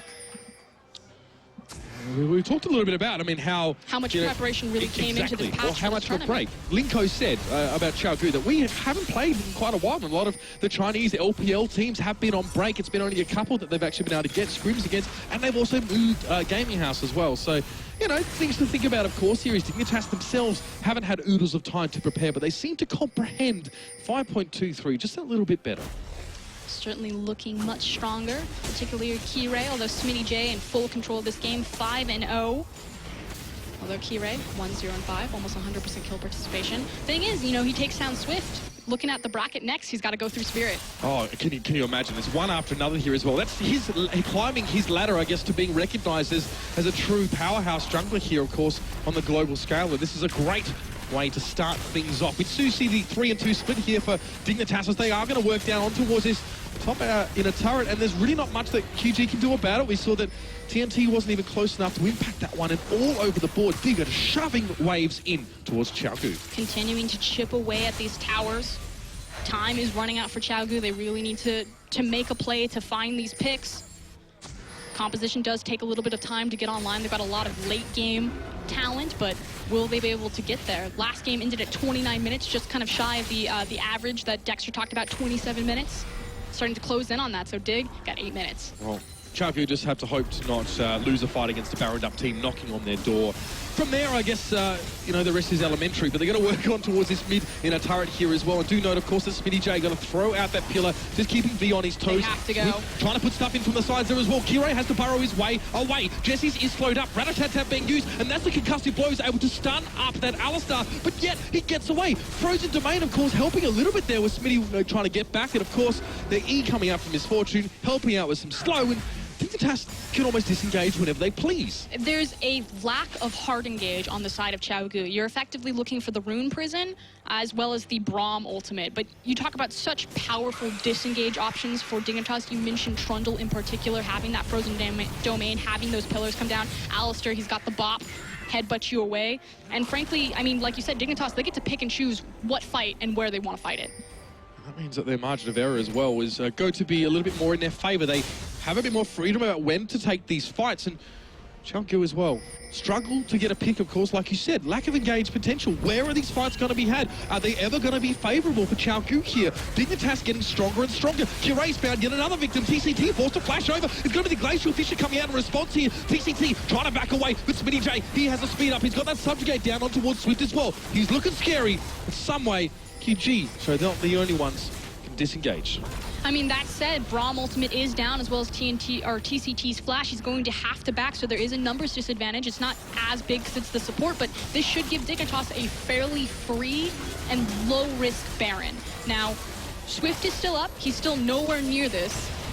Dig, again, making a pretty solid second Baron call. It does look like at least that Qiao might even just just contest this a little bit. Rat-a-tat-tat coming out. There's a shockwave, beautiful flash from TNT to get out of that, and he's spreading some damage in towards that team fight. Jesses goes deep, and Apollo tries to get a bullet time off, but he's interrupted. He goes down, but V now, he's right at the back, trying to keep himself alive, and he does. And Smitty J might be the next to fall. He's very, very low. 2 down already for Dignitas. It's been a 2 for 2. Jesse's going for the bop here, but it might not be enough to get him out of trouble. He will fall to the death ray, and Smitty J as well. He's not long for this world himself, hoping to catch out towards V. Very, very clever. Rune Prison goes down. Smitty J chases. He gets the kill. Beautiful stuff for Smitty J, and he will finally fall. The fight goes 3 for 4.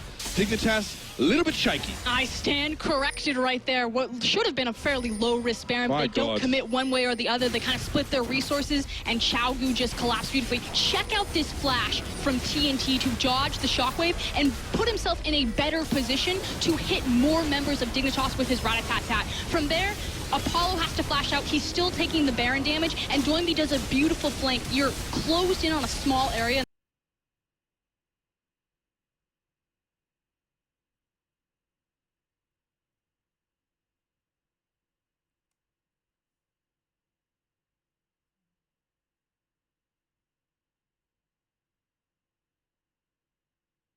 That Baron pit, and Victor's going to run rampant with that Venn diagram.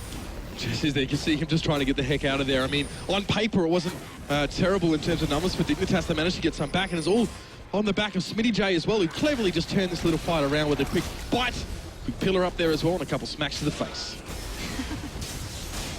Of course, we do see Dignitas, obviously, that was a Baron attempt for them now as well. Baron attempt number 2, it seems. Well, I mean, they can't get it every time. That's we can't have too high expectations now as well. Of course, maybe something in the fabric of the old jersey, but the Baron is still available for all intents and purposes here as well. And Dignitas maybe fancy another go. I'll tell you what, I'd be a little bit afraid after what TNT was able to do to them in that last fight. Qiao are making the correct call right here, though. They're applying pressure onto the mid lane and kind of forcing Dignitas to move out of the Baron pit area to protect their mid-tier tower. So I like that thought from Qiao to kind of what's the word? Unpressurize? Yeah, depressurize. Relieve pressure. Yep, I'm thinking about too. like a pressure cooker because I'm hungry. Oh, actually, we'd go for some casserole right now. Pressure cooker will go down nicely. But Dignitas have other things in mind. Maybe not wanting to finish this game as quickly as the one before, but still posturing around this Baron. There's such a proclivity for these guys to try and attempt this big objective. But Qiao are close enough, to be honest. I mean, they've got all the ultimates back up. TNT doesn't have to be that close there. Jesses does get the double knock up there, but there was no shockwave used there. Looks like Shifter holding that one back for just a moment. V trying to get out as well. Looks like, in fact, QG trying to back off, trying to get the fight that they want in the choke points or something like that. But Dignitas not giving it, pushing back a little bit, and then we'll return maybe towards this mid lane or continue to fight. It's TCT and Swift now. Might be in a little bit of a compromising position. Smitty J has gone in on his own. No, we'll have to back up. I'm really glad that you pointed out, you know, Qiao trying to lure Dignitas into these choke points, make the most out of Victor's AoE damage with the gravitational field, the Chaos Storm, as well as the rat-a-tat-tat, getting that line damage through. So Dignitas, very smart not to fall for it. Likewise, they don't do too bad on their own in choke points with the shockwave with the Misfortune bullet time. But I mean, a rat-a-tat-tat towards them all.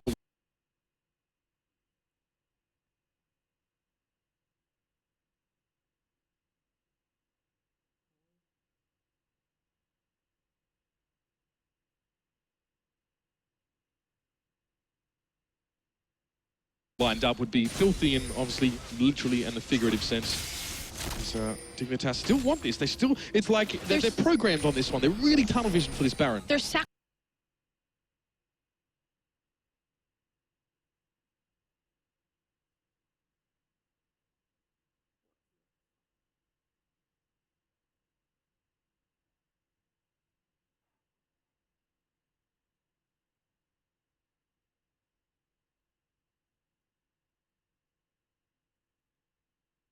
It doesn't matter what kind of deficit it is. We've seen Qiao win from a 10k deficit after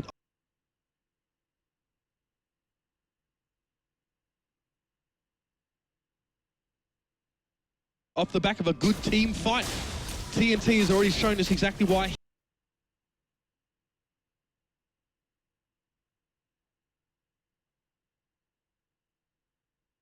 He is an AD carry to be feared. It was Apollo got completely and utterly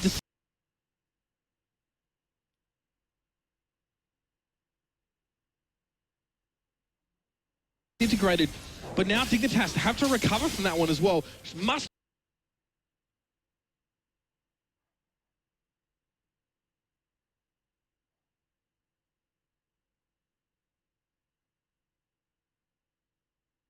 a good percentage of damage coming from Apollo in those fights, and the bullet time maybe not striking as much fear as it could. I mean, you think about where the gold is located on Dignitas' roster right now. Smitty J sitting 7-2-1, and yeah, he's got his big core items on.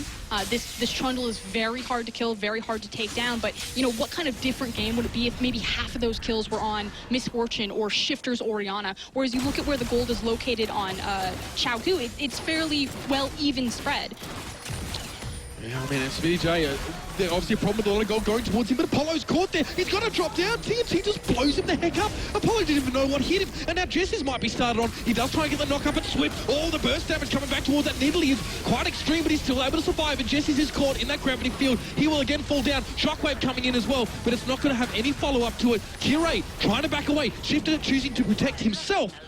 They'll just get out of that one, but Dignitas now, things are getting a little bit dicey for them there. Losing Apollo or Jess is not a good sign. But this is massive if they're able to get meaningful damage done on the other side of the map. So it's weird because I think cross-mapping is fairly... It's weaker than it really has ever been. I mean, split pushing is a viable option, but in terms of doing it safely, just because deep vision really doesn't exist anymore. But I mean, obviously he saw everyone there in that team fight, so a good attempted call from Smitty J, but Dignitas, they just need to reorganize themselves. There's no reason that Apollo should be that far forward with the Blade of the Rune completed on TNT. That's always going to be an easy assassination. And you can see on the minimap as well, the vision for Dignitas in that vicinity, non-existent. Cocky from the man there as well. He'll have to pull up his socks a little bit here, and this is the true test of that new team, is to be rattled, to get shaken, and to bounce back from that as well, and find your feet. Manage to, you know, just adapt to the situation now as it is. League of Legends, of course, is such a dynamic game, and you need to be adaptable. We say adaptation, Apollo trying to make his way back down to that bottom side. He does have Jezzus for support, but here comes TNT looking again for an assassination. Shifter, much quicker on his feet this time around. Yeah, he didn't want anything to do with that, of course. So Renard's Hurricane now being finished on TNT, so and it's really scary. It's that beautiful ward in the mid lane that actually saved Shifter's life right there, just because he was able to see TNT ramping up the ambush to try to make the assassination play. So good ward location from Dignitas. It's now been swept out. We talk about the solid, the rock-solid players here for Dignitas have been Shifter and Apollo to a certain degree, but is it going to be enough? Will they have the Mavericks to back up? It's going to be the bullet time coming straight across this fight. PCT is knocked back, but his shield still has the intended effect. Smitty J wants to come forward. Kirei coming in, but is there going to be follow-up if he does get that Unburrow? It's an immediate rune prison towards him, and a Glacial Fissure being used there by TCT, but Dignitas still want to come forward. The kill comes out towards Apollo, and Smitty J isn't done there. The Pillar of Frost continuing to be used. Jesse gets to get another pulverize. Oh, it's a miss! And Swift actually manages to get a kill in there somewhere, but Apollo with his second. Smitty J is relentless. He's unstoppable, and he's giving absolutely no quarter here, but look at the turnaround.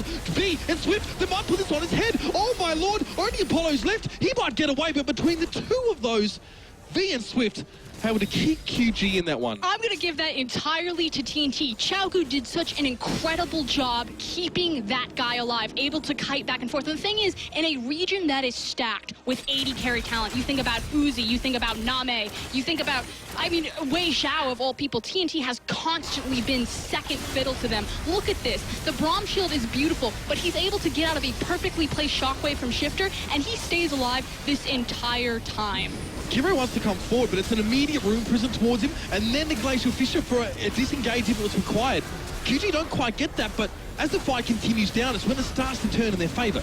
A beautiful job from V and Swift right here. Again, funneling them into a choke point, being able to lay the AoE damage from Ryze as well as Victor there. And again, TNT finally goes down. That guy was sitting on so little health. He ate two massive cooldowns, the Misfortune bullet time as well as Shifter shockwave. Dignitas now do things go from bad to worse. Kirei at least has managed to get himself the red buff there, but my God, it was just one problem after another now for them here in this second match. I mean, if Qiao Gu take this one, it's going to go to game 3, and Dignitas, they're looking rattled. They're looking a little bit uncertain here. They need that strong, clear voice to come through to I guess regain some composure for everyone. They need the shockwave to kill. There needs to be follow-up on it, and someone needs to go down from that. Again, the fact that the bullet time and the shockwave didn't take any member of Qiao Gu off of the map, and they continue to chase without those big powers, was pretty much their downfall. Again, Qiao Gu doing so good, kiting to where they have a terrain advantage. That's what they tried to do before with those Baron fights as well. Bring Dignitas back. You can see Dignitas wanted to chase them so far, and QG just loved that. They want you to try and come into their territory and and fight them and beat them at their own game. But now, again, pushing forward here, things getting a little bit close for comfort between these two teams. We do see maybe Smitty J coming in from off the side here as well, but unlikely that we'll really be able to make a meaningful engagement at this point. Both teams now, a little bit of back and forth, a little bit of mild skirmishing, but no one committing. Qiao do have the advantage positionally that they're closer to the Baron pit. Now, Dignitas sacrifice 2 resources to the Dragon. They will burn it quickly, so they're not going to lose any footing or advantage on the Baron buff there. So, frankly, just a better positional move from Dig. Now a little bit more respect coming into play. Dignitas were able to find some, easier fights. Of course, Qiao gave them some things on a platter, but now a little bit harder. Chaos Storm coming out here as well. Might be a fight. This is where Qiao want to fight. They want Dignitas to come forward and meet their own makers, as it were, here. Look at them kiting back on it, but there we go. Swift does drop down, and here comes the push back in. Jesse's towards the back. He's low, but he's still alive. Glacial Fisher now catching on towards 3, but Apollo's there. He has the duel out, and the Death Ray is going to claim his life. V manages to get out of the fight somehow. Dawn B is still healthy. Death Ray as well is going to continue to hurt. Surely this will give them the Baron this time around. Again, these death timers are so punishing at this point in the game. Swift sitting there with 34 seconds. Well, Qiao, do they still fight this one, or maybe try and get something off on the periphery here?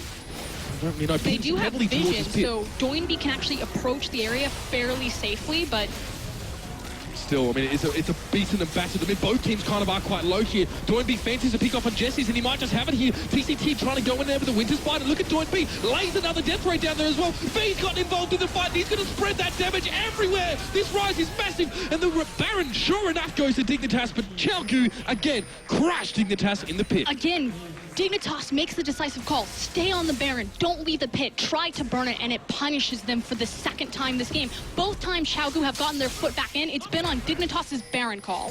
And again, use of this terrain to their advantage is what Qiao were just doing so well. Death Ray as well really hurts if it's hitting multiple targets. If TNT can get involved, we saw what happened when he's able to get there. And V spreading the damage in the AoE sense in such close quarters. Dig just fell to pieces.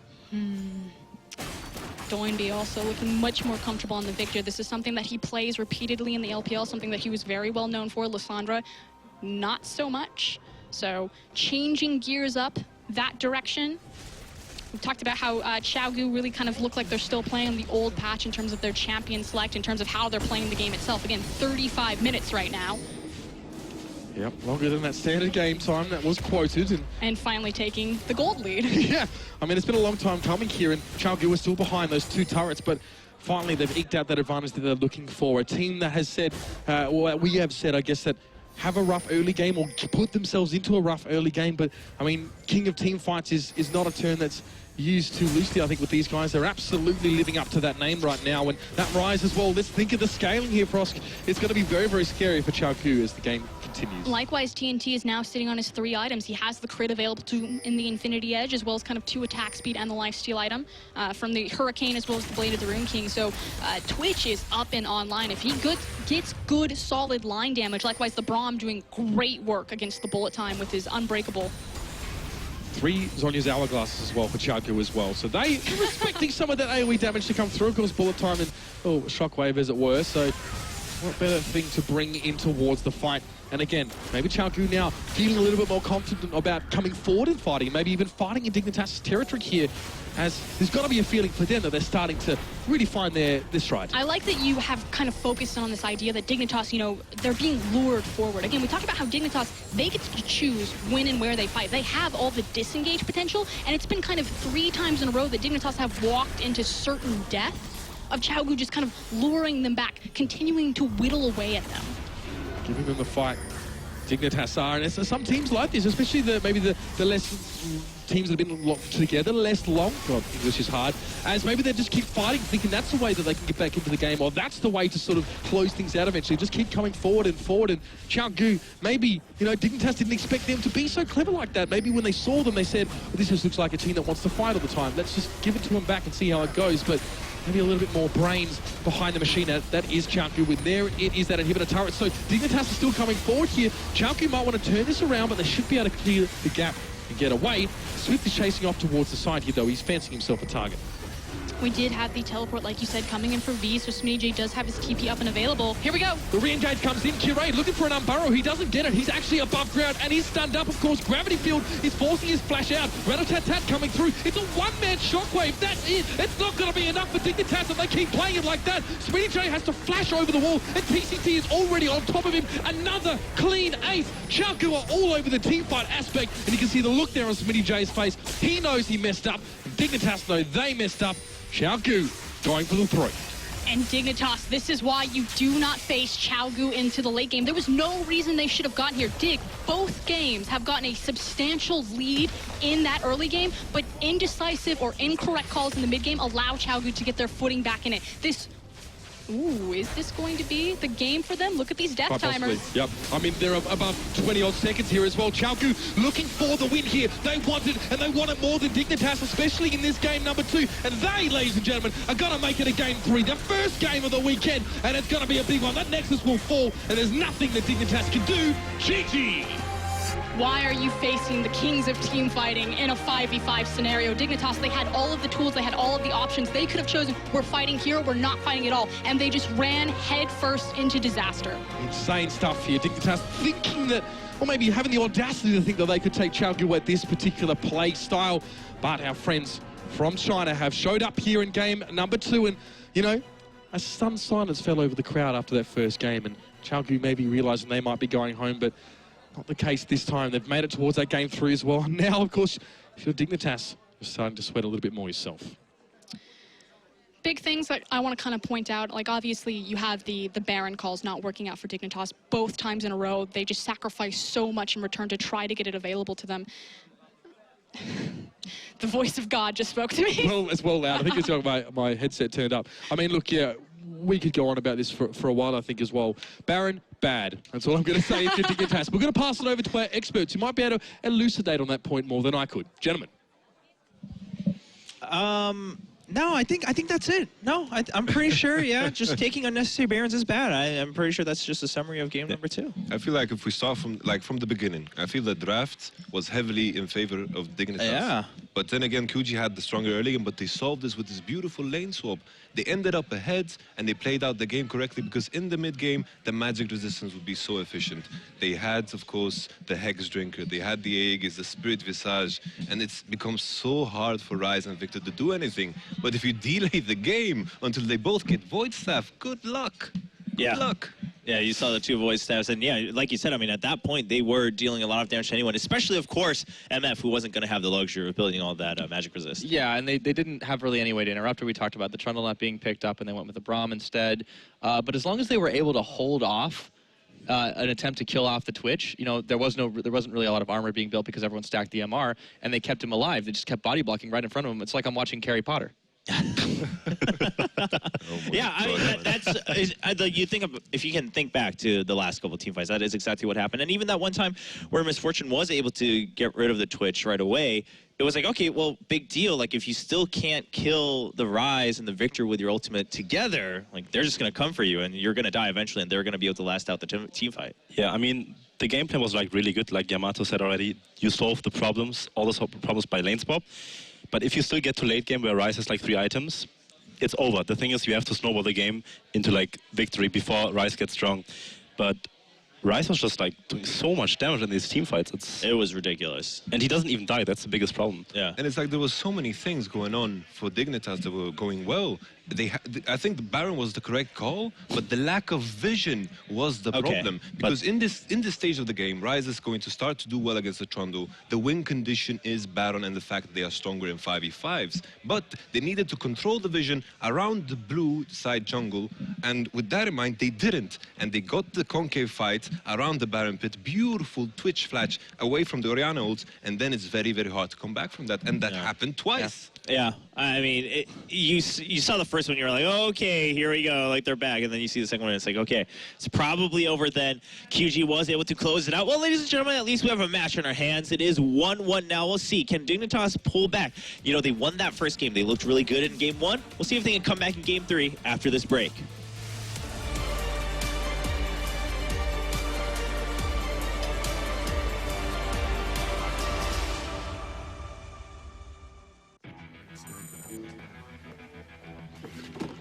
Delivery for hotshot?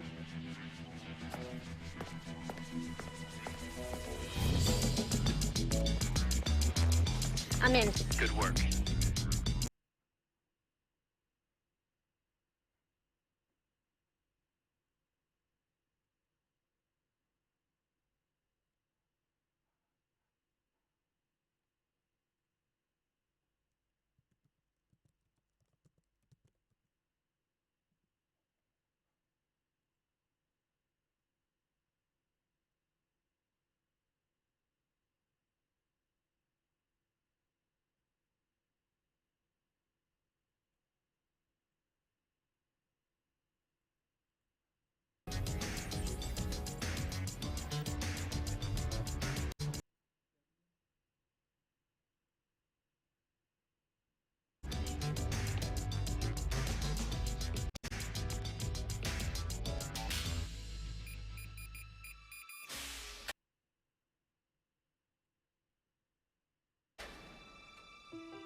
The 750 series is Intel's fastest gaming solid-state drive. With 4 lanes of native PCIe, it's 4 times faster than SATA. A revolution in gaming technology. And now it's ours.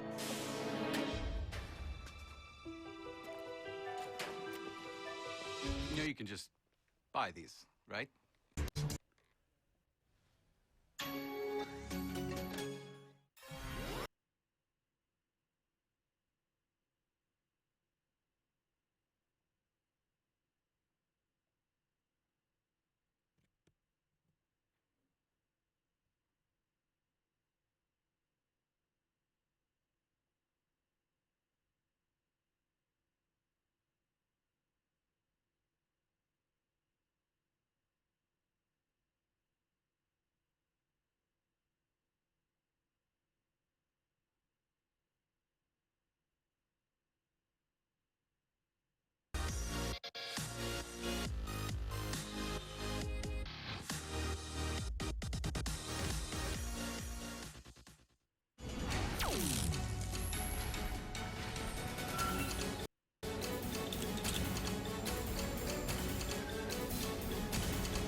G2A.com, the best video game store ever! Fast as lightning, solid as a rock, cheap as duck.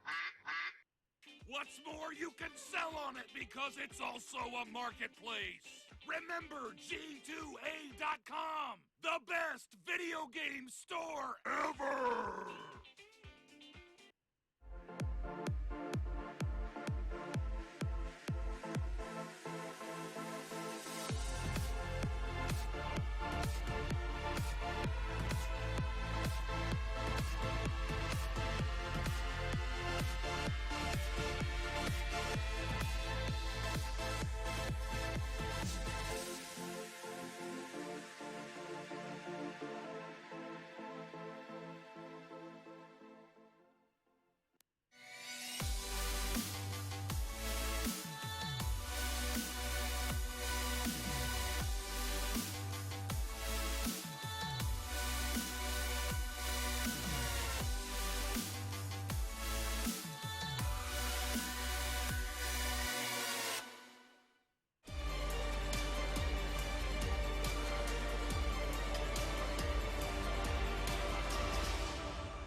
Welcome back, everyone. We are on the brink of game number 3 between Dignitas and the QG Reapers. They are tied 1-1 right now. And let's talk about how that came to be. I mean, game 1, Dignitas came out swinging. The Pixie Bands looked a little bit in favor, but it was that good Baron call that got them the win. Game 2, Pixie Bands looked quite in favor of Dignitas, and then it was that bad Baron call that gave them the loss. So now going into game 3, what do we have to look at? I mean, the QG Reapers, we talked about it a little bit in the game 2 Picks and Bans. They're still stuck in the past a little bit. I feel like that is the trend for LPL as a whole. Even at Worlds, we saw like all the teams, LGD, they gave up Mordecai's. We saw EDG stuck with these old trends that works at the LPL. The same thing with QG. They're still sticking to these old things that worked in the past and works in their region. With that in mind, it kind of worries me for their adaptation in terms of the pick and ban and strategy coming into the final game. I mean, that's always been kind of the issue you could say with the LPL is that there's no doubt that they are good teams and they are good players, but if all of you don't adapt, it's fine to not adapt because you can just play amongst yourselves, and then you have to play against these other teams from other regions, and suddenly you're like, oh, you're playing a completely different game than I am, and suddenly you're a little bit thrown off. Do you think, I mean, do you expect to see QG go in a similar pick and ban again in game 3? So what I expect, I just want to see one adaptation. If you look at pick bans in game 1, I just want to see that they leave up the Lulu and just pick. Give Dignitas Elise, sure, it's their best champ, it's Kira's best champion, but Elise is Elise. She doesn't do much in the late game. Right. Grab yourself the Lulu, play like the Lucian Lulu comp, because we have seen the second Lulu and Lucian on one team, and Lucian is good. This combo is really like extremely good because of how mobile Lucian is, how fast he is, how much he can poke, and I think it just like go into the game with the same game plan as game 1, but just do not ban Lulu because you shot yourself into the foot because you had nothing to answer with. Right. And just make sure that you get like, abuse the fact that you get 2 picks on the red side in the first rotation. That's all you need to do. Yeah, I just want to see them like not pick, QGR rather, not pick like mid-blind and not pick the Nidalee anymore. Like, I don't feel like it's doing anything for them. It's like my main concern, like looking at the second draft, I agree with all the points you raised about the first draft, but in the second draft, we saw they dropped priority on Trundle once again. We saw Dignitas drafting Alistar, which I thought it was a massive mistake. True. It should have been punished by a Trundle. So I feel on the red side now, I want them to do exactly as Marcel said about the Lulu and also pick up the Trundle in the first rotation, and then all of a sudden it looks good because even with worse drafts, they won a game. I mean, so it's fair to say, right, that it's not necessarily that, oh, okay, like the picks and bans didn't matter. It's really, again, sure, QG played well in game 2, but it's because they were given that opportunity to take advantage of the mistakes that Dignitas made and drag it on a little bit longer and then showcase their strengths in the late game. It's not that they really brought themselves completely on their own. Yeah, and they did a good job protecting their AD carry though this time around. Like it was since there wasn't really any priority to itemize against the Twitch. We were talking a little earlier about I don't think he's going to be useful till like 20-25 minutes, and that's exactly the point where he just started praying all over them. Yeah. Forgive me, rat-a-tat-tat, as we get into picks and bans. All right, well, Bryce. Oh, the Elise being banned by QG. So, yeah. Well, hey, I mean, you look at the stats so far. Dignitas won with Elise, and then you took Elise away, and they didn't win. It's probably good adaptation here, just to see what he did with it in game 1. Why would he give it to him when he can just decide the game in the first 5 minutes? It's a good ban and adaptation here in the series, but it's important what they do now. Like Elise and Kindred, if you're forced to ban like both junglers on the purple side, now you potentially have to ban Lulu. There's like nothing else what you can ban, and Dignitas have to pick Mundo. It's like we haven't seen Mundo in this series. Yeah. We saw one ban. The strong power pick that is going to be left open if QG go for the Lulu ban once again is Dr. Mundo. And with these ranged junglers banned from the jungle, I think Mundo, even in top lane, is the strongest pick they could pick up in this rotation. Mundo is like, I would pick Mundo here. There's like no reason to not pick Mundo, but then again, what else is there open? I mean, you do not want to pick Channel because on blue side we said it's like a bit weaker than on the purple side because you can hide it into like this last pick. What do you pick here right now? Is that maybe Rek'Sai? Do you pick up the better jungle matchup already? It has to be Mundo. It has to be Mundo? You could take Mundo and Rek'Sai if you want to send him top. Then you'd pretty much deplete the jungle pool. But then, of course, you know, Swift is just going to take Nidalee again. Yeah. I mean, he's going to pick Nidalee regardless. Yeah, I think he's just. I think you have to assume that, right? Oh, that, no! Wow. Well, okay, that was unexpected. Okay, well, okay, I mean, last game, okay, right, last game we saw the blind Victor, which we thought was bad also because it signified that Rise was going top. But this time, Dignitas, do you think it's maybe them putting a little bit too much credit to Doinby's Victor? I do not like this at all. I think what QG should do right now is just pick Rek'Sai and Trundle to have like a stronger matchup already in the jungle. And what is QA gonna play? Yeah, challenge his jungle pool more. Okay. Rek'Sai is a good pick. Like, what is QA gonna pick right now? It's like, in my opinion, I feel like the optimal picks would be just Dr. Mundo and straight up Trundle. Because I still feel right now with the current jungle pool, I still feel that Dr. Mundo is on top.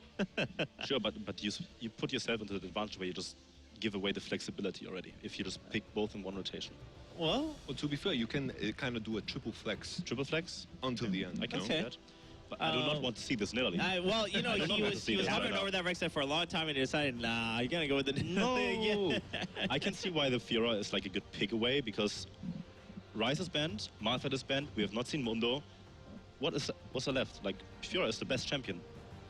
What I want to see now is just bring out the Jax versus Fiora. The skill matchup, Smitty J, and even in the Challenger Series, played these carry top laners. I'm kind of hoping that he busts out Jax because Jax is still super powerful, even with the Guns's Rageblade nerf.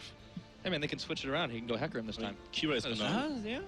Kira is gonna go Rek'Sai again here. There's no reason not to pick a Rek'Sai, especially like with the Victor together. It's like really good synergy, safe jungler. Not that strong against Nidalee, but he played the matchup out like I think better in my opinion in the early game like, than Swift. So Tristana, okay. You could pick your bot lane right now. Or you could pick your bot lane right now, but you lock yourself into. Okay. I mean, it's like you're guaranteed to have a bad matchup in bot lane now. I'm kind of hoping that QG just picks up the Alistar now together with the Lucian, and you can pressure this bottom lane. And they also have the blind pick of Victor, and there's no real hard counter to Fiora. So QG is lining themselves up to have the stronger early game once again. Miss Fortune is also good. Yeah, toying with that Misfortune. Of course, last time it was on the side of Dignitas. I mean, QG locked themselves into like a split push scenario already. It's like Fiora. The winning condition right now is like get your Fiora ahead and make sure she split push, right? That's like always your winning condition with Fiora. If she's strong enough, she can even join team fights or skirmishes and then completely dominate the game through that.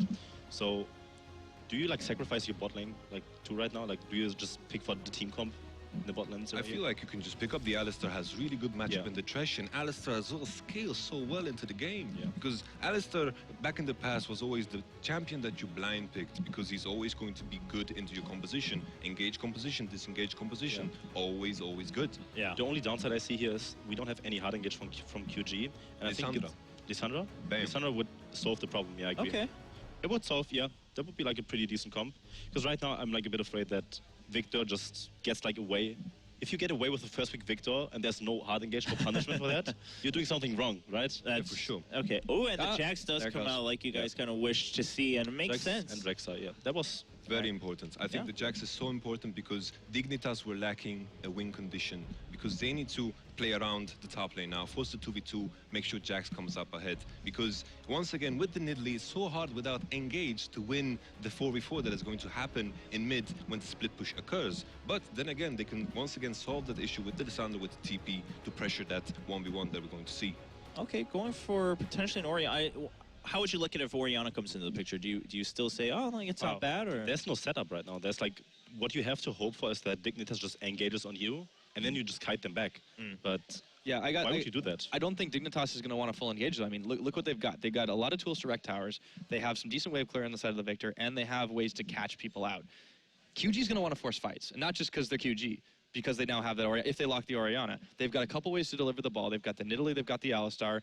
But I think this is better. I like the Castle better. I like the Castle. Yeah. Okay. It's like my big question now is Dignitas with this with these things going on for them, they have the weaker jungle in the early game. Risk scales better unless Nidalee gets ahead. Right. The big question now is Dignitas are most likely going to go for the same lane swap once again, and they ended up super far ahead with the lane swap they pulled off in the second game. QG hasn't had a lot of time to think about that because the last game ended in a very different fashion than you could expect. So the question is now, how fast can QG adapt to the lane Okay. swap? Yeah, fair enough. Something to look forward to. Of course, a little bit big differences here in the picks. Also, I think a lot of people are going to have their eyes on that Jazz, of course, for Smitty J. But overall, if that lane swap comes through, can Dignitas kind of steamroll through before QG can realize what's happened again? Or are they going to give yet another chance to QG? Ladies and gentlemen, we'll find out in game number 3. Who's going to win it? They are tied 1-1 in this best of 3. We'll find out right after this break.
Well, ladies and gentlemen, welcome back to the caster's desk here at IEM Cologne, and it is Dignitas going up against QG, and it is a map 3. Froskurin, before this, would you have really predicted us to get to this third map at all? I mean, frankly, both these teams are unpredictable. We haven't seen them since their own regional playoff, so it's been, you know, close to 3 months. So kind of up in the air on who is decisively going to win this. New Dignitas, new expectations. Qiao, old team, same problems. That's right. Well, let's see what expectations are going to be like now following that second game, which was a lot better for QG, especially where Dignitas were not able to shut them down early. I mean, before we really dive into the specifics here, Caster now being picked up here for Doinby. Something you've seen before, I'm sure? Something that I wanted to point out is the Victor first pick. I was just as perplexed by it as the analyst desks there during Champion Select. I mean, obviously, that has to be just a denial away from Doinby. He had a great performance on the Victor last game, much better than his first game, as we see an Invade coming out of Dig. The thing, though, is that Doinby picked up his kind of second beast champion, and it's Kassadin. Now, he is well known for his Kassadin performance. It was pretty much perma-banned away from him in the LPL when Kassadin was in vogue. And something that I also want to point out is Kassadin into Victor is a very established matchup in the LPL. They do this all of the time. Kassadin actually has the superior win rate, but the thing that Qiao's composition is lacking, and what's really scary is the wave clear. And in a meta where pushing towers is so important, where you can snowball the minion EXP, where you can get the Rift Herald, have the Baron buff, you need that wave clear. It's so much more important now. And I feel like if Qiao, if they ever fall behind, they have zero tools to kind of carry out like they did last game, get to that 35-minute mark and try to find a way back in. That's the ward I was talking about last game, and it's one that wasn't placed by Qiao. Dignitas, though, they've done their homework, and they will spot out the lane swap immediately. You can see the positioning of them actually close towards the Krugs here, so Jessis and Apollo can immediately respond and set themselves up in that top lane for the 2v2. We did have some counter invading going on from Qiao. They did manage to deep ward onto the bottom side of the map, so they should know full well what is happening here. You do see Swift in response taking the red buff, so some vertical jungling going on. Kire and Smitty J, yep, exactly like you said, just establishing a presence in each other's jungles here as well, but in terms of the consequences right now. Nothing really to write home about. But you said this Cassidy, this Victor matchup was, you know, fairly straightforward, I guess, or expected in the LPL. Duanbe's played Cassidy 6 times in summer, to my understanding, and has won 5 out of 6 of those games on the Cassidy. And it's very heavily banned against him now because Fiora was in the lane first. She will have the experience advantage. Of course, as I say that, actually, Smitty J getting... I was going to say, the experience was changed on the double jungle camp, but here we go. He might be in trouble there, but he's actually managed to dodge the javelin toss there, so he's still going to get jumped on towards, of course, and a flash is going to be used right towards the end for Smitty J. I mean, you can see he was definitely giving V a battering, but good timing from Swift to get to the lane. Has that flash. We'll see if he punishes it all. They did talk about how Jax versus Fiora is a skill matchup. Obviously, it's about how you use that riposte against the stun. The power of Gosu's Rage Blade. I hate saying the name of that item. Is going to be the big swing here. V isn't actually known as a Fiora player. He's more of a role player, a tank player. In fact, I'd say that he's never played Fiora in the LPL, and that was kind of one of the big factors of why Qiao weren't able to defeat Invictus Gaming to represent the LPL at Worlds. So this is completely new territory here. We'll see if V can live up to it, or if Smitty J's really going to run away with this lane. Now, again, down that flash, down that teleport. Bit vulnerable right now. It's been Hecarim, Rise, and now Fiora for V. Interesting to see how he transitions, even just in his mindset, I guess, in the way he wants to play this lane, and maybe that is going to be telling us more of the story of the changes that Qiao have undergone in that off-season. But Smitty J will saunter back towards the bottom lane, as we would expect there. And I mean, CS differences here, nothing huge being established, except for this bottom lane, to be honest, after Smitty J was forced back. It's been a slight lead now that V has been able to mount. But they're not punishing the fact that Smitty J is so far forward. Without a flash. Without any of his summoners. If he dies here, he won't even have the teleport, you know, effectively to pick up on the extra experience. So getting the chance to reset that lane as Swift is spending his time up into the top side, which... Ooh, death sentence. Ganking Tristana, especially with a Thresh there, you have the safety of the Dark Passage as well as the rocket jump. So I feel like Swift not quite as on point as where he needs to be. I mean, that said, he did start on the bottom side by stealing Dignitas, or excuse me, trading the red buff. So obviously he needs to be on the top side enough to clear his jungle. Yeah, I think Smitty J probably spotted Swift towards the top side as well. There was a ward close by there to that tri-bush for Dignitas, so maybe he had a little bit of information to cause him to come forward here. But I mean, yeah, this is the 2v2, of course. This is what Dig wanted. They wanted to play, of course, this Tristana Thresh in towards the Alistar Misfortune combination here. I'm really interested to see what Kiray's next move is going to be. You can see in that mid lane as well, no one really giving too much ground. I mean, Shifter, yeah, they're both looking pretty healthy at this stage. So interested to see how these two aggressive junglers now look to try and open things up a bit. Qiao actually invading without Unburrow. That was actually pretty risky. He's now burrowed out, so he has his Tremor Sense. Manages to get that deep vision again on Swift. He itemized Sightstone very early. Sightstone not the most cost-efficient item right now, but we'll see how Dignitas, if they're able to make the most out of this. See advancing the vision game now. You can see Kirei will be coming in, a riposte coming out from V, but Kirei is there, and he's looking for an Unburrow as well. There's going to be a teleport in response here, and Dignitas automatically just back away. Teleport cancelled, but still some threat here as well. Smitty J's low, there's the flash, but he gets it out with a leap strike, and Kirei as well is able to shepherd that Jax to safety. Beautiful play by Smitty J right there to make sure that he's not able to take the execution damage from Swift's Nidalee with that beautiful leap strike. Very, very close. The second that Javelin hit, he knew he was in trouble. And really great decision-making from Kirei. Again, you know, there's so many top-tier junglers. We keep saying this over and over, and Kirei didn't come up on that list when you have the likes of Rush, Swift, Spirit, Jankos in this tournament. But back-to-back, you know, he goes in for the deep vision. He understands, you know, what went right so well the first game. It was deep warding on Swift, figuring out where that guy is and playing around it accordingly. So beautiful job, finds the deep vision, transitions that to kind of even up some of the power on the bot line. You know, the investment he made in the Sidestone, you said it wasn't super gold efficient, but you can see what Kirei is thinking going for that one at this stage. Now, in the mid lane just before, you did see Chaos Storm come out from Shifter as he was threatened by Duanbe. Definitely looking like that a confident Cassidy right now. Duanbe, you know, had Shifter pretty much at no mana here. So, I mean, the sustained game definitely going over to Cassidy at least early on. Power will definitely start to shift with Cassidy when he has his Riftwalk available to him naturally, because although, hold on, Apollo in some trouble. He might be, he's going to have to rocket jump out of there as well. TCT doesn't have the capacity to get to grips with that very low Tristana. And it was very, very quick decision making to keep Apollo alive. But Kirei now thinking about harassing Swift here. It's fairly low. Still without any sort of follow-up or backup for that matter, it's going to be Rek'Sai getting the heck out of there.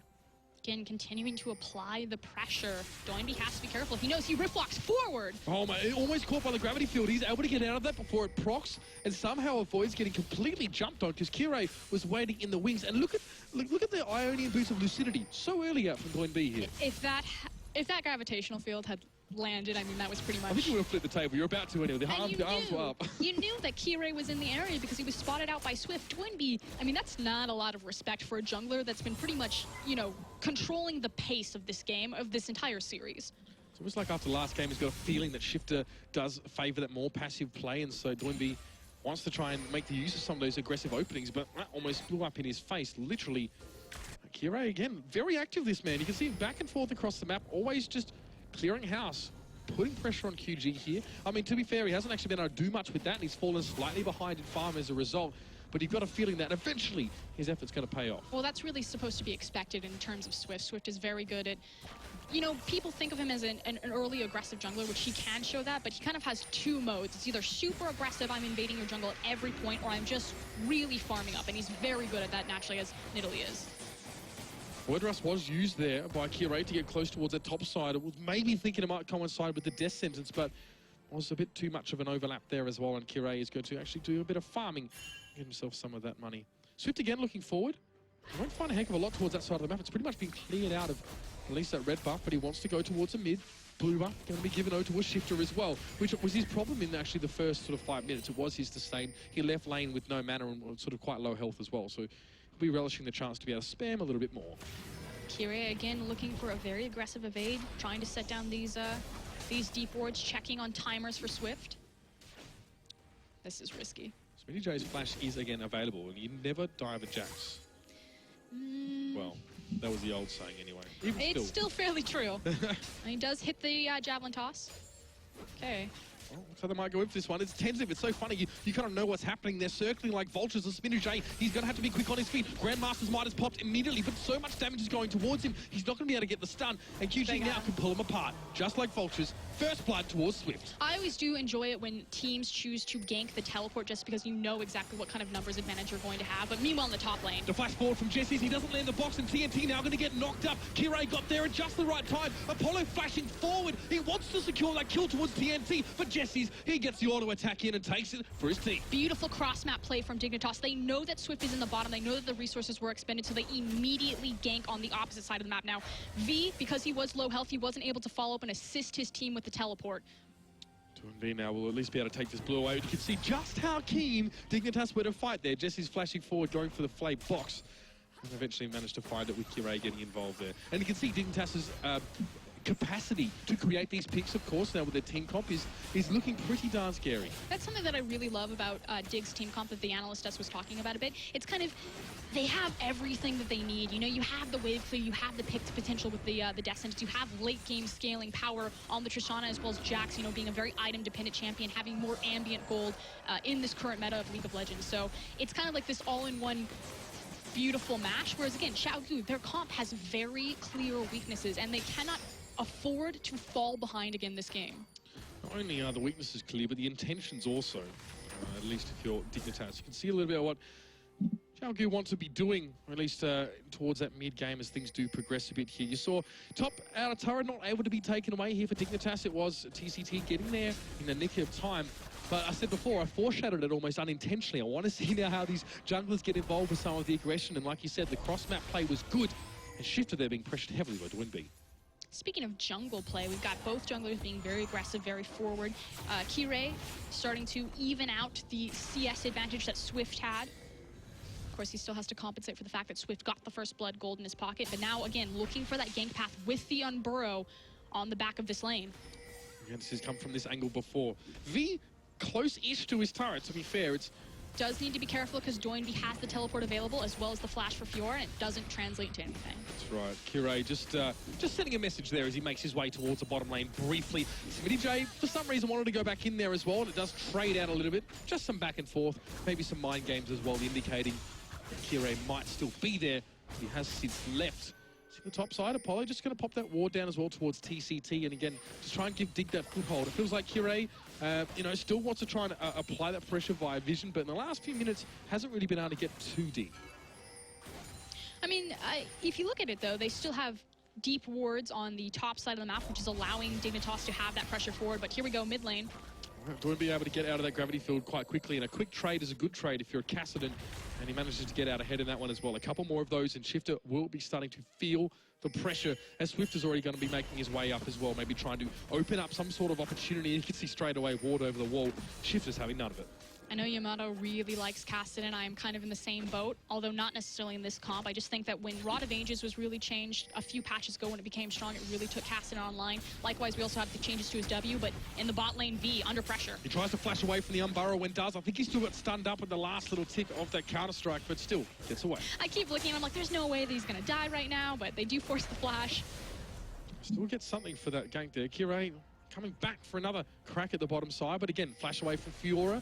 It's going to be yielding them some results in the future. Shifters walk straight in, but he manages to get the burst on Swift out of nowhere. Of course, we know what Victor can do when he can burst down. I guess the Swift there just didn't even know what was coming. I'm not trapped in here with you. You're trapped in here with me. Swifter. It's pretty much what happened Pretty much. It was a swift shift in favor of Shifter. A quick kill to come through. I don't know. That was pretty scary, but we know the burst potential of Victor there as well. Maybe Swift just not respecting it. I mean, face forward, jumped in. Swift was looking to fight, and unfortunately, Doinby didn't even follow up at all. Shifter picks up a free kill. And it's actually not the first time that has been done. Swift did that in game one. It was Kirei who actually managed to get the kill away from him there as well. Again, a matter of not respecting what you're getting yourself into or what your opponent can do. As teleport to the bottom side, and the challenge has been laid down by V, but Smitty J just trying to sustain through this a little bit more. The stun doesn't activate. Of course, the bill's parried away. And V is able to heal up through that one. Another successful dive towards that Jax. They're really trying to put a lot of pressure on Smitty and keep him quiet. Taking advantage of Shifter's back right there after the kill went down, knowing that he was back on the base, healing up and making sure that I can get this teleport in. We can make the play immediately now. Back, spin the gold, and run straight back to mid lane. So he's not losing anything for it. You know, on one hand, you're seeing that Swift's able to get to grips with Smitty J in the bottom lane and get those ganks down, whereas Kirei a little bit frustrated, hasn't even just the one assist for the man right now as well. It means 50% participation, but he'd love to do a bit more, especially in such a crucial quadrant of this map. Big items coming online, though. We do have the Rage Blade up and online for Jax. I believe Deficio said it best. When that item is fully stacked, the efficiency on it for the amount of damage that you're putting out is like 180%. It's absolutely ridiculous. Just a matter of Smitty J can actually get that one stacking on up.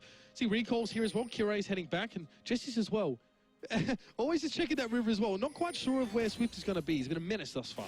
There's something that I really like about Jax, just to kind of quickly touch back on him. Yes, Smitty J sitting 0-2-0. That's not the greatest scoreline. He's down in CS by quite a bit. But the thing about Jax is he's an item-dependent champion. It really doesn't matter if he's 0-6. At some point, when he gets the necessary items in his inventory, he's going to be Jax no matter what. It's always it's a foregone conclusion that at some stage you're going to have to deal with that beast. Don't you love that when you've like put a Jax down early game? He's like 0-3. He comes back with, it used to be in the past like the Trinity Force and just immediately kills you. Like, oh, yeah, he just belts your head and it's like, wow, okay, maybe I should have seen that coming now. Happened enough times to me. I'll give you the big tip. But that's Jax for you, ladies and gentlemen, of course, and a lot of synergy between that Quincy's Rage Blade and, of course, that Grandmaster's Might. The passive stacking up as well. That satisfying sound of him belting on a tower or a hapless enemy champion.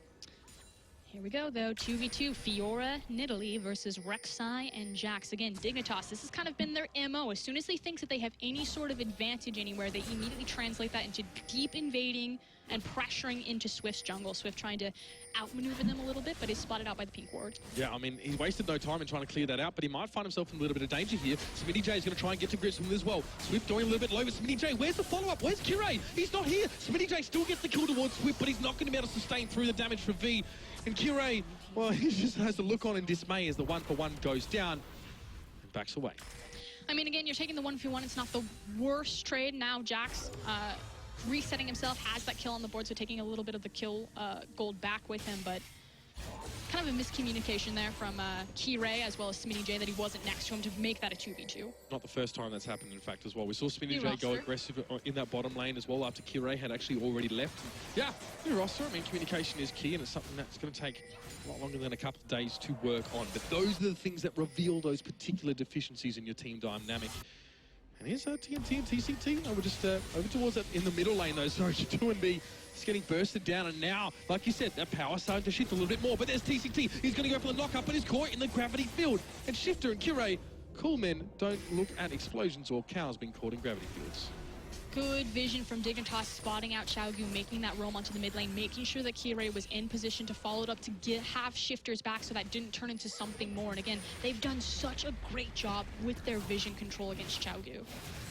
Again, Kirei just, I think, personifying your point. Jess is even moving forward as well. With that outer turret down in the top lane, they have a bit more control. And Kirei's relishing the fact that he can now go for these Krugs. He can now go for those deep walls as well, spread his network of tunnels everywhere, and be anywhere he needs to on the map in a pinch. It's a very low kill game, though, here, Frosk. I feel like we've seen a little bit different, definitely since the first game. The way that these two teams have developed an understanding of each other now, we see things slowed down a heck of a lot. Well, typically in a best-of series, naturally, at least, again, on the old patch, again, it's a little bit wonky now because we are in the new patch. Everything's kind of up in the air. You know, what is the best strategy? Teams are still trying to figure it out. But it used to be that you always play for late game in a best-of series last game because no one's going to take a chance to throw away their series by making a crazy level 1 or early game kind of snowball type of play. So it makes sense that Dignitas would have those different options. Again, we talked about how well-rounded of a team comp it is, how it kind of has everything that you really want from it. So expect it to be a little bit more tame, a little bit more reserved, because this is it. This is the best of 3. This is the final game. They don't want to blow it at the first 5 minutes to give away 4 kills.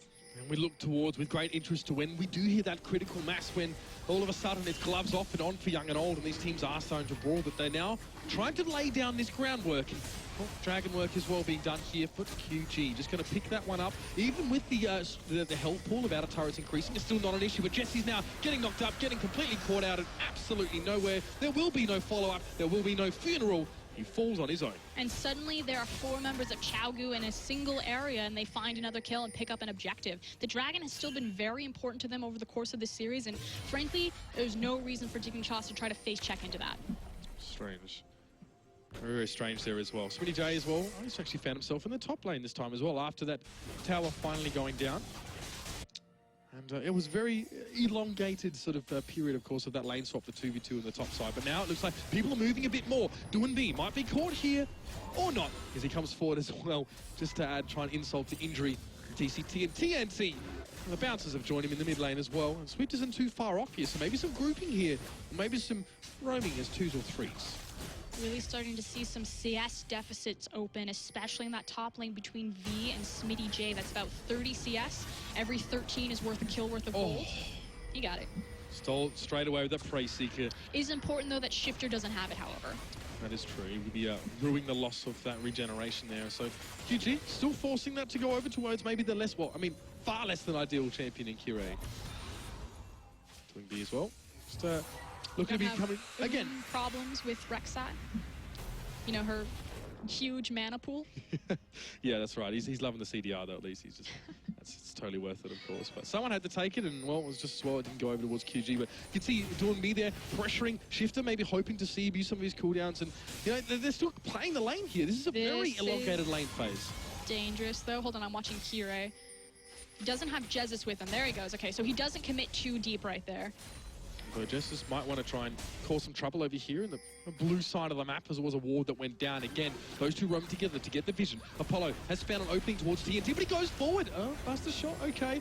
Thought he might commit fully to that one as well, but just hoping to get a bit of extra damage across. But Duanbi coming in from the backside, and there is Swift as well. He's chasing them down. He hit the javelin on towards Apollo. The teleport's going to come in. Smitty J is in the house. A big knock-up coming out there. And up Burrow as well. TCT gets so much CC down, but Smitty J does get the kill towards V. Swift is going to drop as well. That's a double for that Jax. As you said, one way or another, that man is going to come back swinging, but the triple kill comes there for Duanbi as well. TCT and Duanbi trying to back away. Shifter and Kirei in hot pursuit. I mean, in the end, it's pretty much an even wash across both sides. Of course, Duanbi burning the teleport, so he gets there a little bit earlier, but Shifter doing a good job roaming down in time. Everyone's funneled into choke point, so you had a great TCT Alistair knock-up on multiple members of Dignitas, but eventually Victor arrives. He's able to use the choke point on his Chaos Storm, and Smitty J just goes crazy in the back. So that was the catch here as well. Swift does hit the javelin going forward. Keegan the teleports in as well, and he gets a bit messy with knockups. Yeah, there's that incredible knockup. It's followed up really well by TNT's bullet time, not taking down as many members as possible. But Smitty J, again, Jax is just so potent and powerful, and Shifter just doing massive amounts of damage. He's in that choke point. He's on the Victor. He did a great job showing up when his team needed him. Jax now, a little bit of kill gold going in towards his pockets is going to be helpful. But Doinby has a Rod of Ages and he has Azonya's Hourglass here. Those items really starting to come through, and he's starting to look just that more frightening with every passing minute. Yeah, hasn't died yet on the Kassadin. Used to be that, you know, he gets 2 kills and suddenly that game's looking much scarier than it should be. Qiao haven't fallen behind yet in the gold lead. That's the first time this series that they've managed to leave the early game ahead. Yeah, and that's a terrifying sign if you know what Qiao's tendencies are here as well to get through that early game. Dignitas, this is the story from last game. You must shut QG down early in the game and play off the openings that they give you, but Dignitas haven't been able to do that yet again. It's got to be making you a little bit concerned as things get later on. Dignitas have much more structure throughout, however. You have the split push that's been opened up by the ability for Jax to push forward. He can take towers down very quickly. And again, going back to what was successful for them in game 1, having Shifter on that Victor, having Apollo on the Tristana, the tower pressure there, zone with the gravitational field and burn through these structures with your satchel. Shifter as well, going to be a major factor as we keep going. He's doing fine as well, to be fair. When we're talking about Doinby doing all right, it's Shifter actually with a couple kills and assists under his belt. He also is building quite heartily towards those bigger items as well. I mean, Smitty J as well and V, both those guys being a factor in that last fight there as well. Smitty J just unable to take down Doinby, but here's the group towards mid. Dignitas again, they want to pressure this out of turret, but it might be their undoing. TCT goes forward. It's a perfect combo from the Alistar, and you saw the Shifter got blown to pieces. Jesse's trying to slow things up. He puts the box towards the side, but it's not going to be enough. He will be eaten for dinner. Doinby gets another one for himself there. A 2 for none. This is QG's now starting to show their teeth. And I know that you said that TCT, you know, he likes playing the Janna. He's comfortable on the disengaged champions, but the thing that he really made his name on was these hard engaged style champions like Annie, like Braum, and he's a primary playmaker for their team. Doinby, another kill for him in the mid lane, and Qiao even fancies himself a go. He's going to drop as well, and this Kassadin is getting out of control. Again, Kassadin was perma-banned away from Doinby in the LPL, one of the few champions that he could confidently play, and Qiao will now pick up a delayed ace as well as the Baron. And just doesn't get any better for them right now as well. We saw how much trouble that Dignitas had trying to get themselves a Baron, and QG, instead of Baron first, fight after. It's fight first, Baron later, and here's Doinby just doing Doinby things. The thing is that the cooldowns were changed for Kassadin, and this kind of has a chain effect on Kassadin just because of how his kit works, that if he's able to spam these spells more often, it releases, it lowers the cooldowns on the rest of his abilities, so it created this chain effect of just making him stronger across the board. Remember, the first actual item that Doinby went for was the Ionian Treads of Lucidity. You wanted that CDR, you know, very hungrily, even early on in the piece here. 6-0-2. Sheen now hits his inventory, starting to ramp up again for that third big item. Someone's got to shut him down here, but the question is, who on Dig is going to do that, or can Dig shut anyone on QG down right now? They're grouping up, and they're getting aggressive, and they're snatching away some camps here as well. There was such a glaring weakness in Qiao's comp, and the fact that if they ever fell behind, they would have no way to clear the waves, to be safe, to turtle under tower. But unfortunately, the one game Dignitas can't get the lead early enough. And it's just played so beautifully into Qiao's hands. Got the Baron on them as well, of course, so you expect to see them now just applying pressure towards this mid lane. Jesse's hoped for a little bit of a hook there before, but just completely missed it. And there's a turret going down there as well in another lane. QG now pressure on towards this mid inner. V is caught here.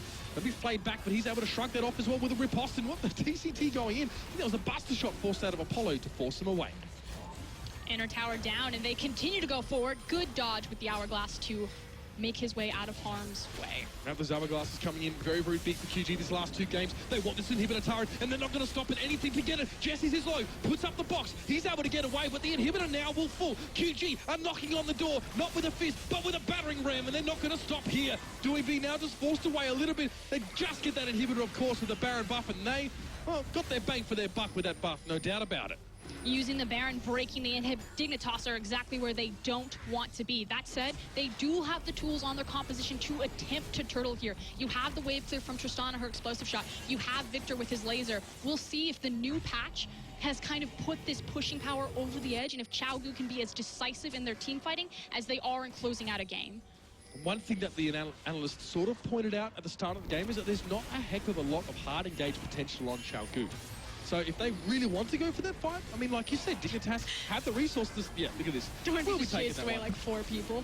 I mean, the threat that he's generating on his own right now is frightening in itself, I think. 6-0 and 2. Lichbane completed. Rod of Age is already done, of course, and that's Zonya's Hourglass that he so flashily used earlier on. Just helping him in a big way. They might try and gank him, but it's a Kassadin. And there's post 6. Let's see, the flash away. We'll have a Rift walk in a moment. Gets back. TCT is there just to shepherd him a little bit. And the death sentence from Jesses will miss. And now you're getting desperate as Dignitas. If you can't shut down Do and B, what can you do? They're just committing so many resources to try to make that work as well, while meanwhile V in the top lane is prepping the wave and setting up for another siege point. Do and B just absolute no respect here as well. Rift walks on towards Smitty J with the target he wanted. He doesn't care. He's going to use that Sonya's Hourglass to avoid the stun. And there's CNT to pick things up. This is now turning into an absolute pandemonium. And Do and B is carving his name on that wall. That man is just feeling very confident, I think. That will be the diplomatic way to put it, Frosk.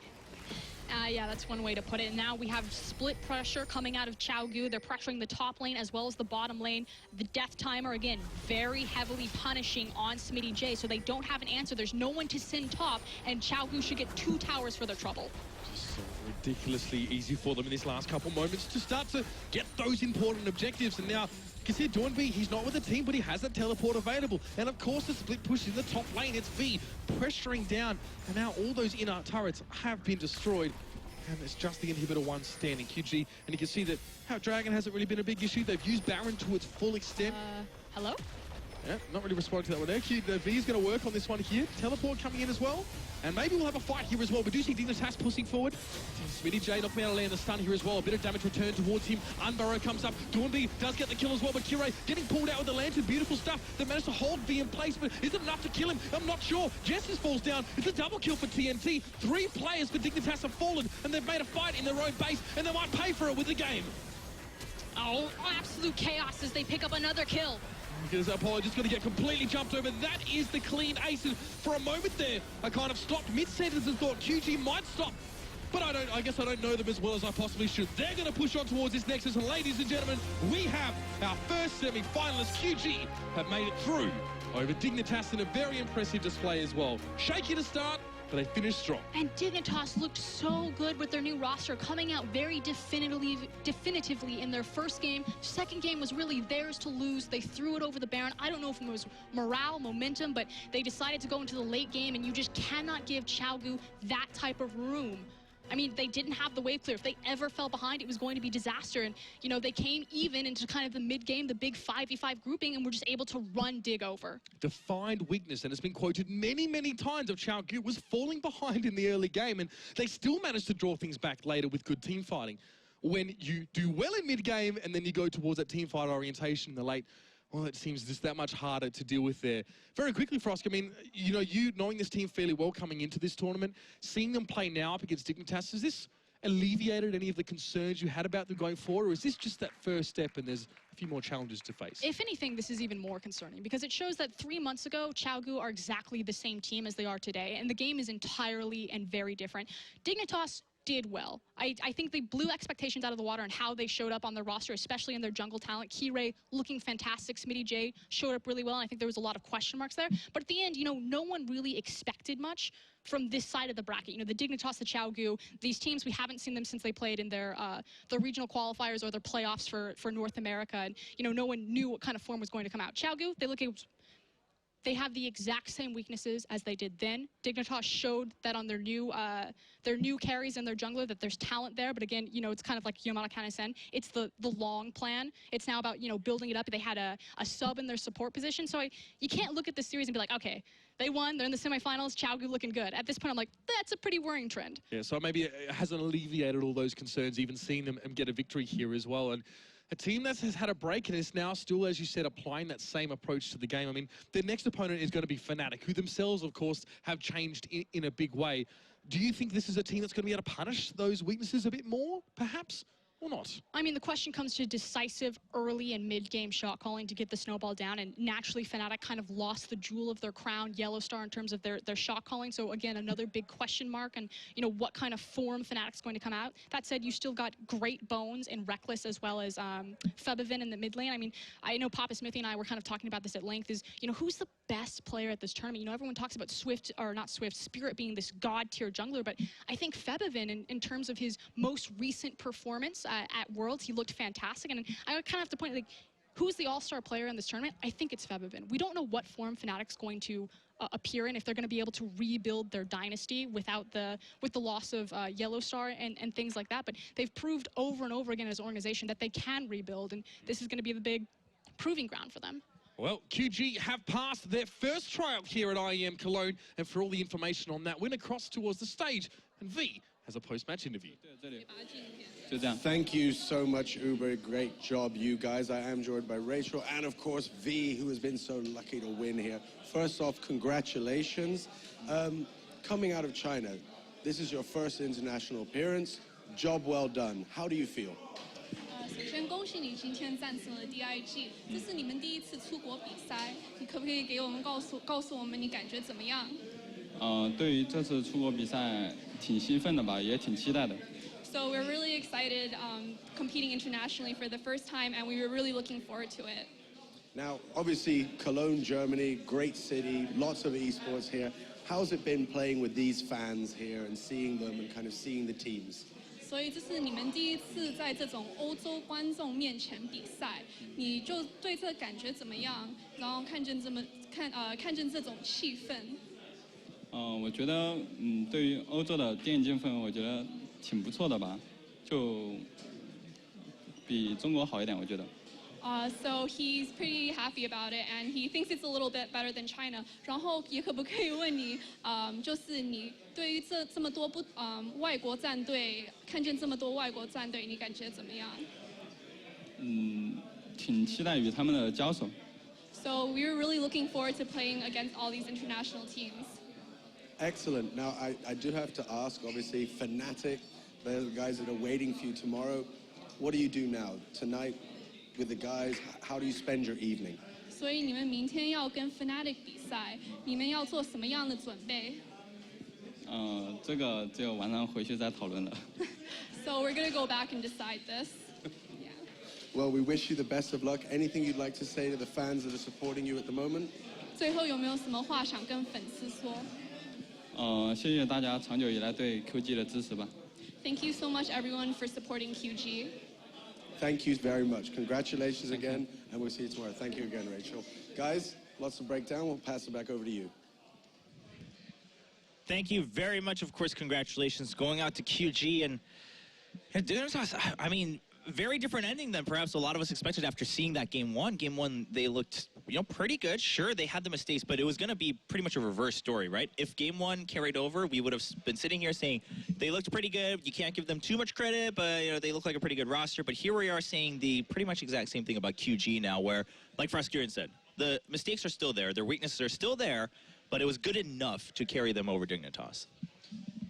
Yeah, I mean, honestly, I'm just like a bit disappointed by Swift, I have to say. Like, sure, they won the game, but I just feel like Swift didn't really show up. Like, he was like the player that didn't really show up, that we expected him to be the main carry force of this team. Level 2 ganked the bot lane, only forced the flash when it should have been a kill.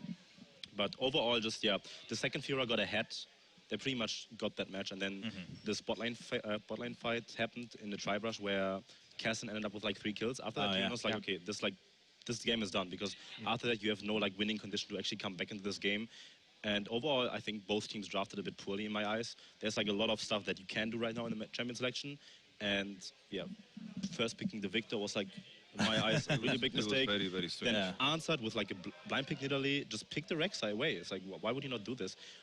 I mean, sure, we say comfort champions, but at one point you have to say, why would you not pick the strong champions that like secure like really like good, like be ahead in a champion selection already? Yeah, it was a bit of an odd trend just to see that in Italy like constantly picked up. But if QG's able to win 2-1, basically 4v5, so far so good. But I mean they've got it. It's kind of what we're saying though, right? Is that the Nidalee didn't really have an impact to win or lose. It wasn't really because of the Nidalee one way or the other. Even in the second game, when he was like 4-1 and 5, I don't think it's like Nidalee did do it. I'm not a big fan of Nidalee.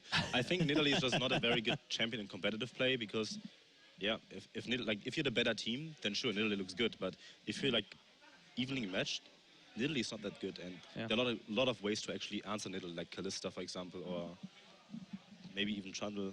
It's like the person I'm looking at from the QG side that impressed me the most has to be V, because I expected him to play all these potato champions, kind of playing to that lake and with these tanks, but he stepped up with the Fiora, did really, really well on the Rise. But on the other hand, we had the question mark regarding Dignitas, right? Qiao stepped up immensely, but Smitty J, when the pressure was on him to when the win condition was the split push condition, he kind of fell apart. In both the Jax game and also the Fiora game, it didn't look good for Smitty J at all, and that is where the lack of experience kind of kicks in. That's true, but I feel like Dignitas didn't play around him this game, especially I want to zoom in on it, because there were a couple situations, like the last one where he got caught out as Jackson, and the rest of the team collapsed, but there was the Kassadin fight for a little while. Obviously, Doinby was way ahead by then, and you don't want to be that far out, but Dignitas wasn't really doing anything on the map.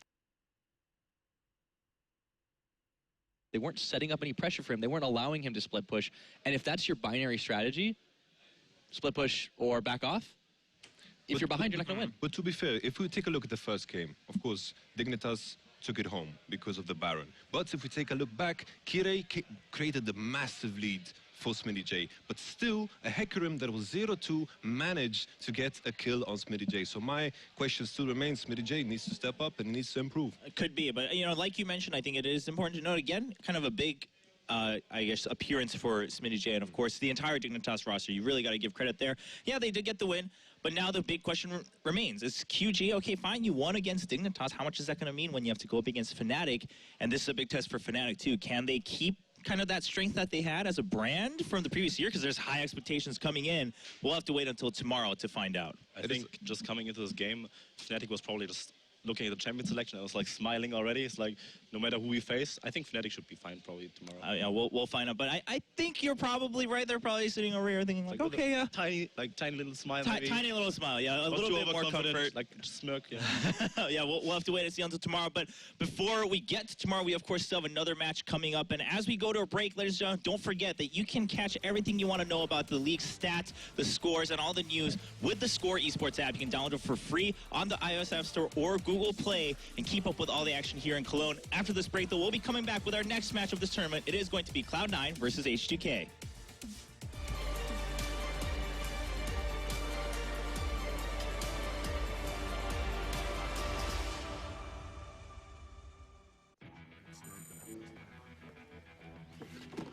Delivery for Hotshot?